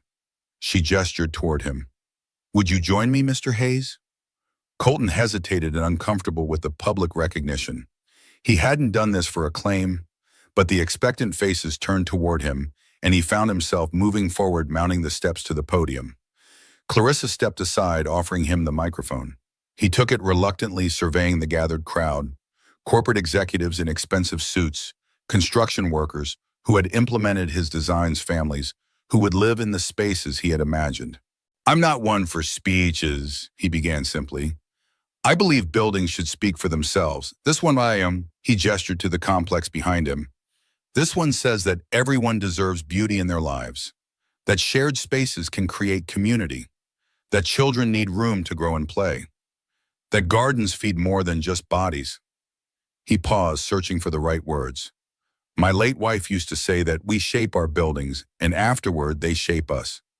My hope is that this place shapes joy, connection, and dignity for everyone who lives here. The applause was genuine, not the polite corporate acknowledgement he had expected, but something warmer, especially from the community members who would call this place home. As he stepped back, Clarissa leaned close to her voice for his ears only. That wasn't in the program, but it should have been. The official ribbon was cut, photographs taken, and then the formal part of the event dissolved into a community celebration. Food trucks arrived, music played, and the new residents began the process of claiming the space as their own. Colton found himself approached by several board members, all suddenly interested in his vision for future projects. He deflected politely, uncomfortable with the attention. He hadn't built this to advance a career he'd deliberately left behind. He was relieved when Jason and Connor found him clamoring for food and exploration. The boys provided the perfect excuse to step away from the corporate networking and into the more genuine interactions happening throughout the complex. They spent the next hour exploring every corner of the project. The boys racing ahead, discovering secret nooks and play spaces Colton had incorporated specifically for children. He explained certain features to curious new residents: the rainwater collection system for the gardens, the passive cooling design that would reduce electricity costs, the flexible community spaces that could adapt to changing needs. It was while showing a young mother how the playground equipment had been designed to accommodate children of different abilities that Colton realized Clarissa was watching him. She stood at the edge of the gathering, having exchanged her CEO persona for something more relaxed. There was a softness in her expression he rarely saw, a genuine pleasure in observing him in his element. When their eyes met across the playground, something passed between them, an acknowledgement of the journey that had brought them here, so different from where they had begun. Later, as the celebration wound down, they found themselves standing in the central courtyard. The sun was beginning to set, casting long shadows across the curved walkways and newly planted gardens. The boys had collapsed on a nearby bench, exhausted from hours of exploration and play. "What now?" Clarissa asked quietly. The question held layers of meaning beyond the immediate moment. Colton considered it carefully, looking out over the project they had built together. "I don't know," he admitted. "I didn't plan for after." She nodded, understanding. "Neither did I." They stood in companionable silence, watching as residents began moving personal belongings into their new homes, the first steps in transforming the spaces from theoretical to lived in. "The board was impressed with your work," Clarissa said finally. "Several members approached me about offering you a permanent position." Colton tensed slightly. They had been here before, her world reaching for him, pulling him back toward a life he had deliberately left. "I told them you weren't available," she continued, surprising him. "That you had other priorities." He turned to look at her. "You did." She met his gaze steadily. "I'm learning to see people as they are, not as I think they should be. You've made it clear that returning to corporate architecture isn't what you want." "Thank you," he said simply. "But she added, I did tell them you might consider selective consultations, special projects, on your terms." He smiled slightly. "Negotiating on my behalf now." "Advocating," she corrected. "There's a difference." The distinction wasn't lost on him. It echoed his own words about common spaces versus community spaces. Clarissa Dane was learning his language, just as he had been learning hers. "I might consider it," he acknowledged, "for the right projects." She nodded, satisfied with this small victory. "Good." Connor appeared then, tugging at Clarissa's hand. "Mommy, can Colton and Jason come for dinner, please?" Clarissa looked to Colton, a question in her eyes. "Actually," Colton said, crouching to Connor's level, "I was thinking maybe we could try something different tonight." "What?" the boy asked, immediately intrigued. "How about you and your mom come to our house? I could make my famous spaghetti and meatballs, and you and Jason could finish building that fort you started last time." Connor's eyes widened. "The blanket castle. That's the one." The boy turned to his mother, bouncing with excitement. "Can we, Mommy, please?" Clarissa smiled, a genuine, unguarded expression that transformed her face. "I'd like that," she said, her eyes meeting Colton's over Connor's head. "I'd like that very much."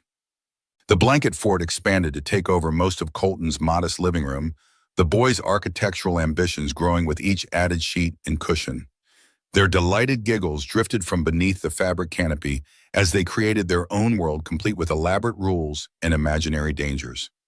In the kitchen, Colton moved with practiced ease, stirring the sauce that had been simmering for hours. The rich aroma of tomatoes, herbs, and slow-cooked meat filled the small house, creating an atmosphere of comfort and anticipation. Clarissa sat at the kitchen counter, wine glass in hand, watching him work. She had changed from her event dress into clothes Chloe had brought to her. Simple jeans and a soft sweater that made her look younger, more approachable. "You're good at this," she observed. "The domestic side of things." Colton glanced up from the stove. "Necessity. After Laya died, I had to learn. Jason couldn't live on takeout and frozen meals.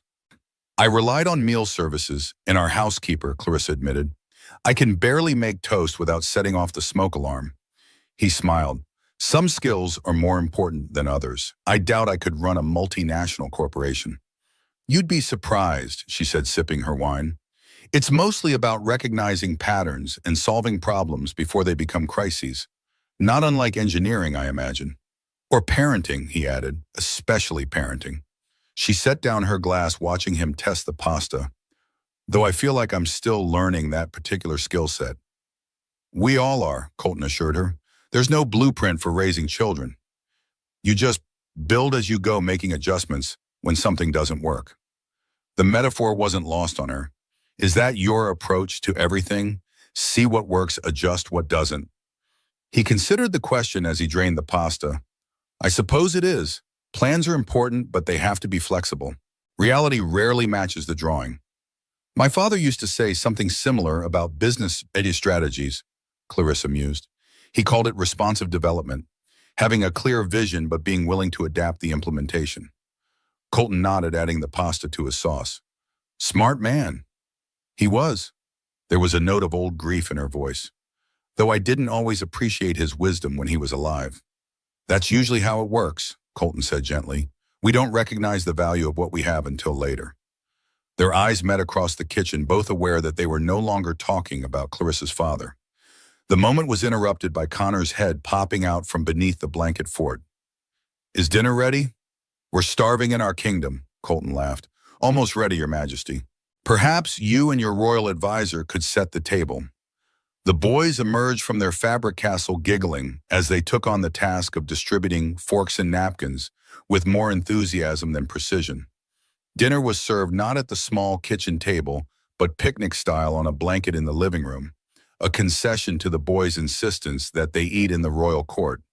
The adults sat cross-legged on the floor, balancing plates on their laps, while the children recounted elaborate tales of their imaginary adventures.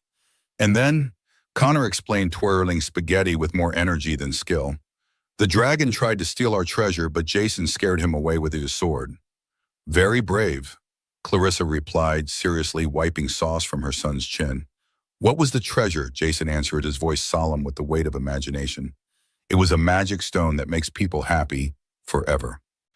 "That sounds like a wonderful treasure," Colton said, exchanging a smile with Clarissa over the boys' heads. After dinner, as the evening grew later, the boys' energy finally began to wane. They curled up inside their fort with a tablet, watching a cartoon with heavy eyelids. Colton and Clarissa moved to the small back porch, taking their wine glasses with them. The night was cool, but not cold, the sky clear enough to see a few stars despite the city lights. They sat side by side on the steps, comfortable in each other's presence in a way that would have seemed impossible months ago. "Thank you for tonight," Clarissa said after a while. "Connor needed this. After the hospital," she trailed off. "Jason too," Colton agreed. "He worries when routines change. Having Connor here helps." They sipped their wine in companionable silence, listening to the distant sounds of the city and the occasional giggle from the boys inside. "I've been thinking," Clarissa said finally, her voice careful, "about what the doctor said regarding Connor's episode, about stress and changes." Colton nodded, waiting for her to continue. "Our lives have become intertwined over these past months," she said. "The boys spend time together almost every day. You and I work together, eat together, make decisions together." She paused. "But there's no structure to it. No clarity. For the boys or for ourselves." He understood what she was saying. The undefined nature of their relationship had created a kind of limbo, comfortable in many ways, but ultimately unsustainable. "What are you suggesting?" he asked, keeping his voice neutral. Clarissa set down her wine glass, turning to face him directly. "I think we need to decide what this is, what we want it to be, for all of us." The question hung between them, the CEO and the maintenance man, the widow and the single mother, two people from different worlds who had somehow created a shared space. "What do you want it to be?" Colton asked quietly. Clarissa looked away, her profile etched against the night sky. "I want," she began, then stopped. When she continued, her voice was softer, more vulnerable than he had ever heard it. "I want my son to keep laughing.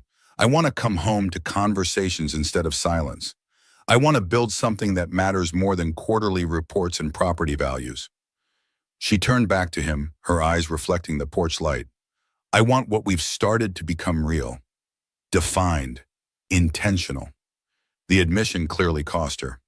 Clarissa Dane, who negotiated billion-dollar deals without blinking, whose corporate armor was legendary, was offering something far more valuable than any business proposition. Colton felt the weight of the moment, the potential futures branching from this single conversation. He thought of Leia, not with grief, but with gratitude for the love they had shared and the lessons it had taught him. He thought of Jason, who deserved a chance at a complete family. He thought of Connor, whose she had somehow helped heal wounds he had believed permanent.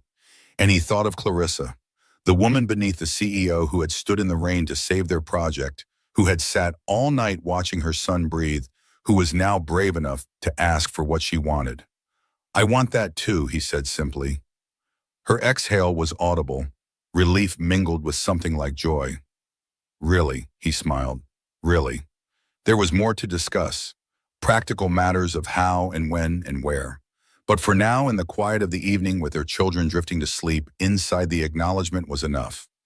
A foundation laid upon which something stronger could be built. Clarissa's hand found his on the step between them, her fingers twining with his. The contact was simple but profound, a connection freely chosen, not demanded or assumed. They sat together as the night deepened, not needing words to communicate what they both now understood. Some structures revealed their strength, not in how they were designed, but in how they withstood the tests of time and circumstance. The proposal came 3 weeks later, but not in the way either of them expected. Colton and Jason had been spending more time at the Dane estate, a practical arrangement given the boys' friendship and the adults' increasingly intertwined lives. The four of them had settled into a comfortable routine. Dinners together most evenings, weekend outings, quiet moments of shared domesticity that had once seemed impossible. On this particular Sunday, Colton was in the expansive backyard, with the boys helping them build a treehouse in the massive oak that dominated the eastern corner of the property. Not an elaborate structure, but a simple platform with safety rails and a rope ladder. A project designed to teach the boy basic construction skills while creating a space that was uniquely theirs. Clarissa watched from the patio, laptop open but largely ignored in favor of observing the activity beneath the tree. Connor was handing tools to Colton with exaggerated care, his small face serious with the responsibility. Jason was measuring a board, his tongue poking out in concentration as he marked the cutting line with Colton's guidance. The scene stirred something in Clarissa's chest, a warmth, a certainty, a recognition of what she truly wanted her life to be. Not just professionally successful, but personally fulfilled. Not just a provider for her son, but part of a family unit that supported and nurtured all of them. The boys came running to the patio an hour later, excited to show her their progress. Colton followed more slowly, wiping sawdust from his hands, a contentment in his expression that matched what she felt in her heart. "Mommy, look," Connor exclaimed. "We built the floor, and next is the rails so we don't fall." "Very impressive," Clarissa said, genuinely admiring their work. "You're becoming quite the builders." "Colton says we can paint it when we're done," Jason added. "Any color we want." "That sounds wonderful," she replied. "Why don't you both get some lemonade from the kitchen? Mrs. Garcia made a fresh batch this morning." As the boys raced off, Colton settled into the chair beside her. "They're good together," he observed, not for the first time. "They are," she agreed. Then, making a decision that had been forming for weeks, she added, "So are we." He turned to look at her, something cautious but hopeful in his expression. "Yes, we are." Clarissa closed her laptop decisively. "I want to ask you something, Colton. Something important." Before she could continue, the boys burst back onto the patio, glasses of lemonade in hand, excitement radiating from them. "We had the best idea," Connor announced, his words tumbling out in a rush. "The most perfect idea ever." "What's that, buddy?" Colton asked, amused by their enthusiasm. It was Jason who answered, his voice earnest and hopeful. "We should all live together all the time. Not just sometimes." Connor nodded vigorously. "Yeah, like a real family. We could live here and you and Jason would never have to go home to your little house, and we could build things every day." The adults exchanged glances. Surprise mingled with something deeper, more significant. The very conversation they had been circling had just been thrust into the open by their children with the uncomplicated directness only children could manage. "That's," Colton began, clearly searching for the right response. "A wonderful idea." Clarissa finished, her eyes never leaving his. "One that I was just about to suggest myself." Colton's eyebrows rose slightly. "You were, she nodded, suddenly certain. "Not exactly in those terms, but yes." She turned to the boys. "But this would be a big change. Something we'd all need to be sure about." "I'm sure," Connor declared immediately. 1,000,000% sure." "Me too," Jason added. "Please, Dad. Please, can we?" Colton held Clarissa's gaze, 1,000 unspoken questions in his eyes. But beneath the questions was something steadier, a recognition of the path they had been on since that first day with the garden hose and plastic tub. "It's not that simple, guys," he said gently to the boys. "There are lots of things to figure out. But," he added, his voice softening, "it's definitely something to think about." The boys exchanged triumphant glances, clearly interpreting his cautious response as agreement. They gulped their lemonade and raced back to the treehouse, already planning where Jason's toys would go in Connor's room. Left alone again, Clarissa and Colton sat in a silence laden with possibility. "Were you really about to suggest that?" he asked finally. "Not in exactly those terms," she admitted. "But yes, I was going to ask if you would consider a more permanent arrangement between us." The corporate phrasing made him smile slightly. "A merger. A partnership," she corrected, allowing herself to smile in return. "One based on mutual respect, shared values, and—" She hesitated, then added softly, "growing affection." Colton reached across the table, taking her hand in his. His palm was rough from the morning's work, warm and solid against her skin. "I would need to maintain my independence," he said carefully. "Not financially, I know that's not an issue for you, but in terms of my work, my choices, I can't go back to corporate life even for you." "I wouldn't ask you to," she assured him. What we need from you isn't your architectural credentials or business acumen. It's your perspective, your steadiness, your way of building not just structures, but connections." He nodded slowly, understanding what she was offering. Not a return to his old life, but the creation of something new. Something that honored who he had become, not just who he had been.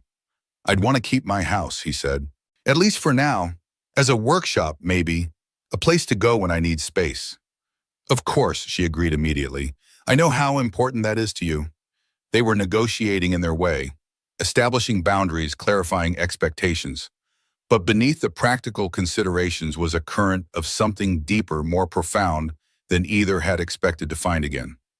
"The boys would need time to adjust," Colton continued. "Even though it was their idea, the reality would be different from what they imagined."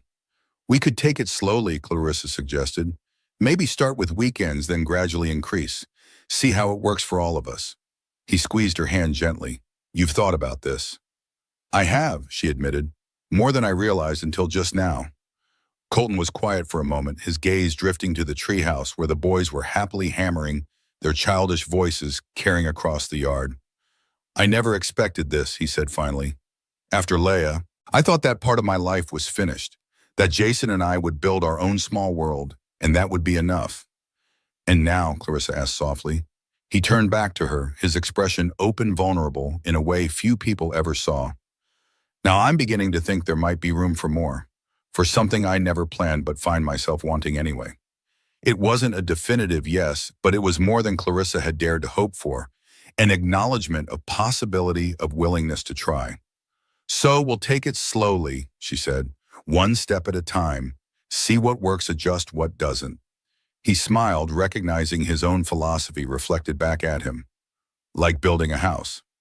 Exactly, she agreed, starting with the foundation.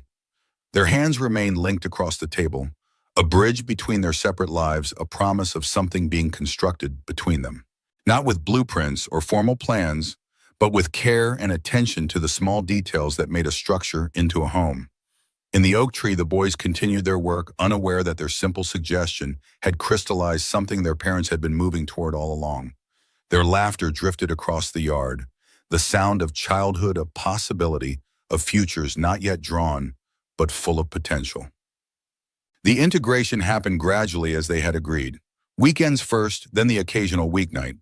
Colton and Jason bringing select belongings to the Dane estate, favorite books, essential toys, the handmade quilt from Jason's grandmother that had to be on his bed no matter where he slept. There were adjustments, of course, moments of friction as four distinct individuals learned to share space and time. Connor struggled with sharing his mother's attention. Jason had nightmares the first few nights in the new environment. Colton found the estate's size overwhelming at times, retreating to his workshop, the converted pool house that Clarissa had designated as his space alone.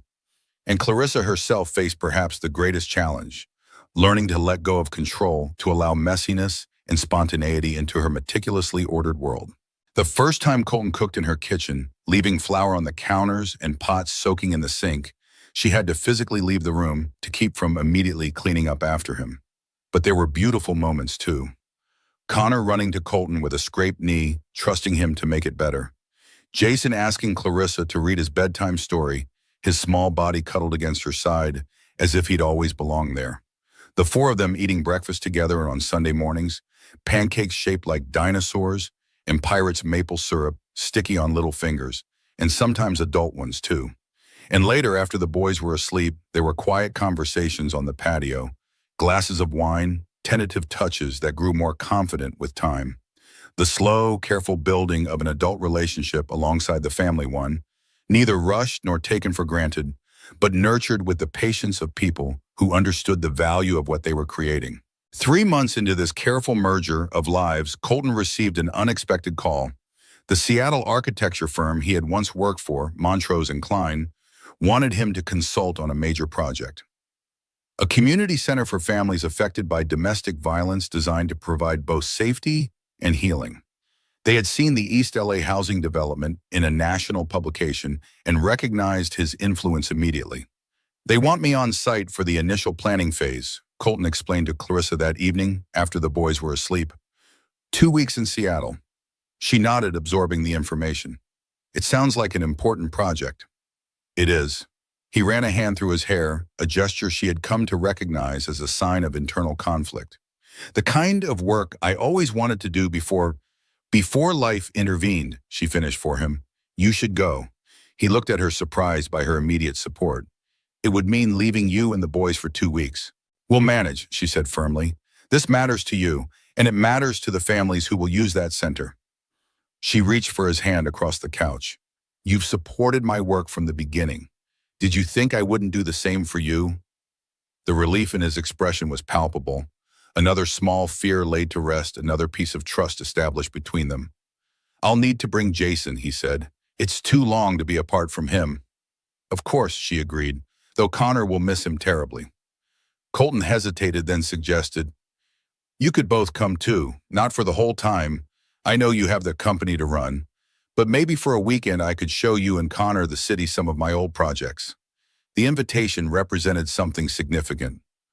Colton opening a door to his past, inviting her into the world he had left behind, sharing not just his present and future, but his history as well. "We'd like that," she said simply. 2 days before their planned trip to Seattle, Clarissa found herself alone in her home office, reviewing quarterly reports with half her attention.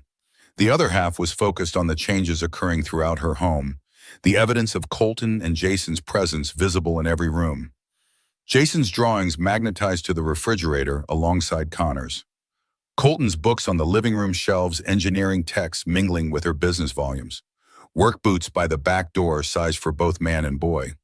A blue toothbrush in her bathroom used on the mornings when Colton stayed there rather than in the guest room. They still maintained for appearance's sake, though its use had become increasingly rare. These small signs of integration should have bothered her. Clarissa Dane, who had built her life on order and control. Instead, she found them reassuring, even beautiful in their representation of the family they were becoming. A knock at her office door interrupted her thoughts. Colton stood there, something in his hands. "Got a minute?" he asked. "Of course." She set aside the reports, giving him her full attention. He crossed to her desk, placing a rolled paper before her. "I wanted to show you something before we leave for Seattle." Clarissa unrolled the paper carefully, revealing a blueprint. Hand-drawn rather than computer-generated, the lines precise but somehow more personal than digital renderings. It took her a moment to recognize what she was seeing. A house. Not enormous like her current estate, but substantial. Modern in its aesthetics, but warm in its design, with curved elements reminiscent of the community spaces in their joint project. "It's beautiful," she said, studying the details. "One of your earlier designs?" "No," Colton said quietly. "Something new, something I've been working on at night when I couldn't sleep." She looked up at him, understanding dawning. "This is for us," he nodded, an uncharacteristic nervousness in his expression. "A possibility, not to replace your home if you don't want to, but a place that would be ours from the beginning. Designed for all four of us." Clarissa looked back at the blueprint, seeing it with new eyes. The large kitchen with space for family cooking. The boys' rooms connected by a shared play area. The studio workspace that would clearly be Colton's domain. The home office positioned to catch the morning light exactly as she preferred. "You've incorporated elements from both our lives," she observed, tracing a finger along the wraparound porch that echoed his bungalow's modest version. "That's the idea," he said, not erasing what came before, but building something new that honors both. She continued examining the plans, noting how every space flowed naturally into the next, how the design balanced privacy with connection, individual needs with family togetherness. "When did you start this?" she asked. "After Connor's hospital stay," he admitted. "It helped me process everything I was feeling. About him, about you, about what I wanted our future to look like." The admission touched her deeply. While she had been cautiously considering their relationship in practical terms, Colton had been expressing his hopes through the medium he understood best, design creation building. "It's just an idea," he added quickly, "not a pressure or expectation. We can stay here as long as you want. Forever if that's what works best for everyone." Clarissa stood, moving around the desk to stand beside him. She took his hand, guiding it to the blueprint. "Show me," she said softly. "Show me what you were thinking when you designed each part." For the next hour, they stood together over the drawing, Colton explaining his choices. The way the boys' rooms could adapt as they grew older, the outdoor spaces designed for both play and quiet reflection, the sustainable elements incorporated throughout. As he spoke, Clarissa watched his face more than the blueprint. The animation in his eyes, the confidence in his gestures as he described structural choices, the occasional vulnerability when he mentioned a feature specifically designed with her preferences in mind. "This window seat in the master bedroom," he was saying, "would catch the afternoon light. I noticed you like to read then when you can find the time." She had never told him this. He had simply observed, remembered, incorporated. When he finished, Clarissa looked at the blueprint once more, no longer seeing just lines on paper, but the physical manifestation of what Colton hoped they could build together. Not just a house, but a vision for their shared future. "When we get back from Seattle," she said, her decision made, "let's talk to a contractor, see what it would take to make this real." The surprise and joy that crossed his face was worth any uncertainty she might have felt. Colton Hayes, who designed spaces for others to live their best lives, had finally allowed himself to imagine his own. He pulled her close, his arms strong and certain around her. "Are you sure?" She nodded against his chest, feeling the steady beat of his heart. "I'm sure it's time we built something that's truly ours. All of us." They stood together in the office that would eventually be emptied, in the house that would eventually be sold, holding the blueprint for a future neither had planned but both now embraced wholeheartedly. Outside, the boys' laughter drifted through the open window. Connor and Jason playing beneath the oak tree, unaware that their simple wish for a shared home was about to be granted in ways they couldn't yet imagine. The new house took 14 months to complete, longer than Clarissa's corporate efficiency preferred, but exactly as Colton had predicted. Quality couldn't be rushed, he reminded her when she grew impatient with delays. Some processes simply required their own time. The boys visited the construction site every weekend, watching with fascination as their future home took shape. Colton guided them through each phase, explaining foundations and framing electrical systems and insulation, turning the building process into an extended lesson in how things worked. Clarissa found herself increasingly involved as well, not just in selecting finishes and fixtures, but in understanding the structural decisions, the engineering choices, the careful balance of aesthetics and function. Colton taught her to read blueprints properly, to visualize three-dimensional spaces from two-dimensional drawings. She brought her business acumen to the project management, creating schedules and budgets that respected both financial realities and creative needs. It became in its way the most significant joint project of their evolving relationship, a physical manifestation of their commitment to building something lasting together. On moving day, exactly 2 years after their first encounter with a garden hose and plastic tub, the four of them stood in the driveway of their completed home. The modern structure rose before them, not imposing like Clarissa's former estate, not modest like Colton's bungalow, but something entirely new. Glass and wood merged with stone and steel curved elements, softening the clean lines gardens already planted around the perimeter. "Can we go in now?" Connor asked, bouncing with impatience. At 4 years old, he had grown taller, more articulate, but retained the essential joy that had first drawn Colton to him. "Not yet, buddy," Colton replied. "There's something important we need to do first." He crouched down, opening a small wooden box he had carried from the car. Inside were 4 shiny keys, each attached to a different colored tag. "Red for Connor," he said, handing the first key to the younger boy. "Blue for Jason." The second key went to his son, now a serious 6-year-old, who received it with appropriate gravity. "Green for Clarissa." The third key was placed in her palm, her fingers closing around it immediately. "And yellow for me." Colton finished, holding up the final key. "But why do we all need keys?" Jason asked practically. "Won't we be together most of the time?" "These aren't just for opening the door," Colton explained. "They're symbols. This house belongs to all of us equally. We all have a right to be here, to feel safe here, to call this place home." Clarissa felt her throat tighten at the simple ceremony, so characteristic of Colton's approach to life. No grand gestures, no elaborate statements, just meaningful action rooted in genuine values. "Now," Colton continued, "we're going to enter our new home together as a family."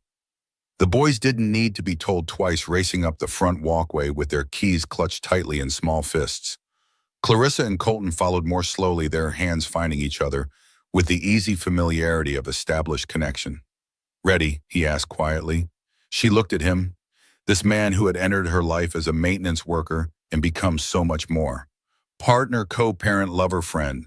The unlikeliest of matches, yet somehow perfectly right. "Ready," she confirmed. Together they joined the boys at the front door, each inserting their key into one of the 4 locks Colton had specially installed for this moment. On the count of 3, they turned their keys simultaneously, the door swinging open to reveal their new home, empty of furniture, but full of possibility. The boys rushed in immediately, their excited voices echoing through the open space as they claimed rooms and explored corners. Clarissa and Colton remained on the threshold a moment longer, taking in the reality of what they had built. Not just physically, but emotionally. "It's perfect," she said softly. Colton smiled, the expression lighting his entire face in a way that still made her heart skip. "Not perfect," he corrected gently, "but exactly right for us." He held out his hand and she took it without hesitation. Together they stepped across the threshold, closing the door behind them on the separate lives they had once led and moving forward into the home they had designed to share. Outside, the afternoon sun cast the shadow of their new house across the freshly planted garden. Strong, solid, built to last. Inside, the sound of children's laughter echoed through rooms designed to nurture connection, growth, and joy. Not a perfect home, but a true one. Built by an engineer who understood that the most important structures weren't made of concrete and steel, but of commitment, patience, and love.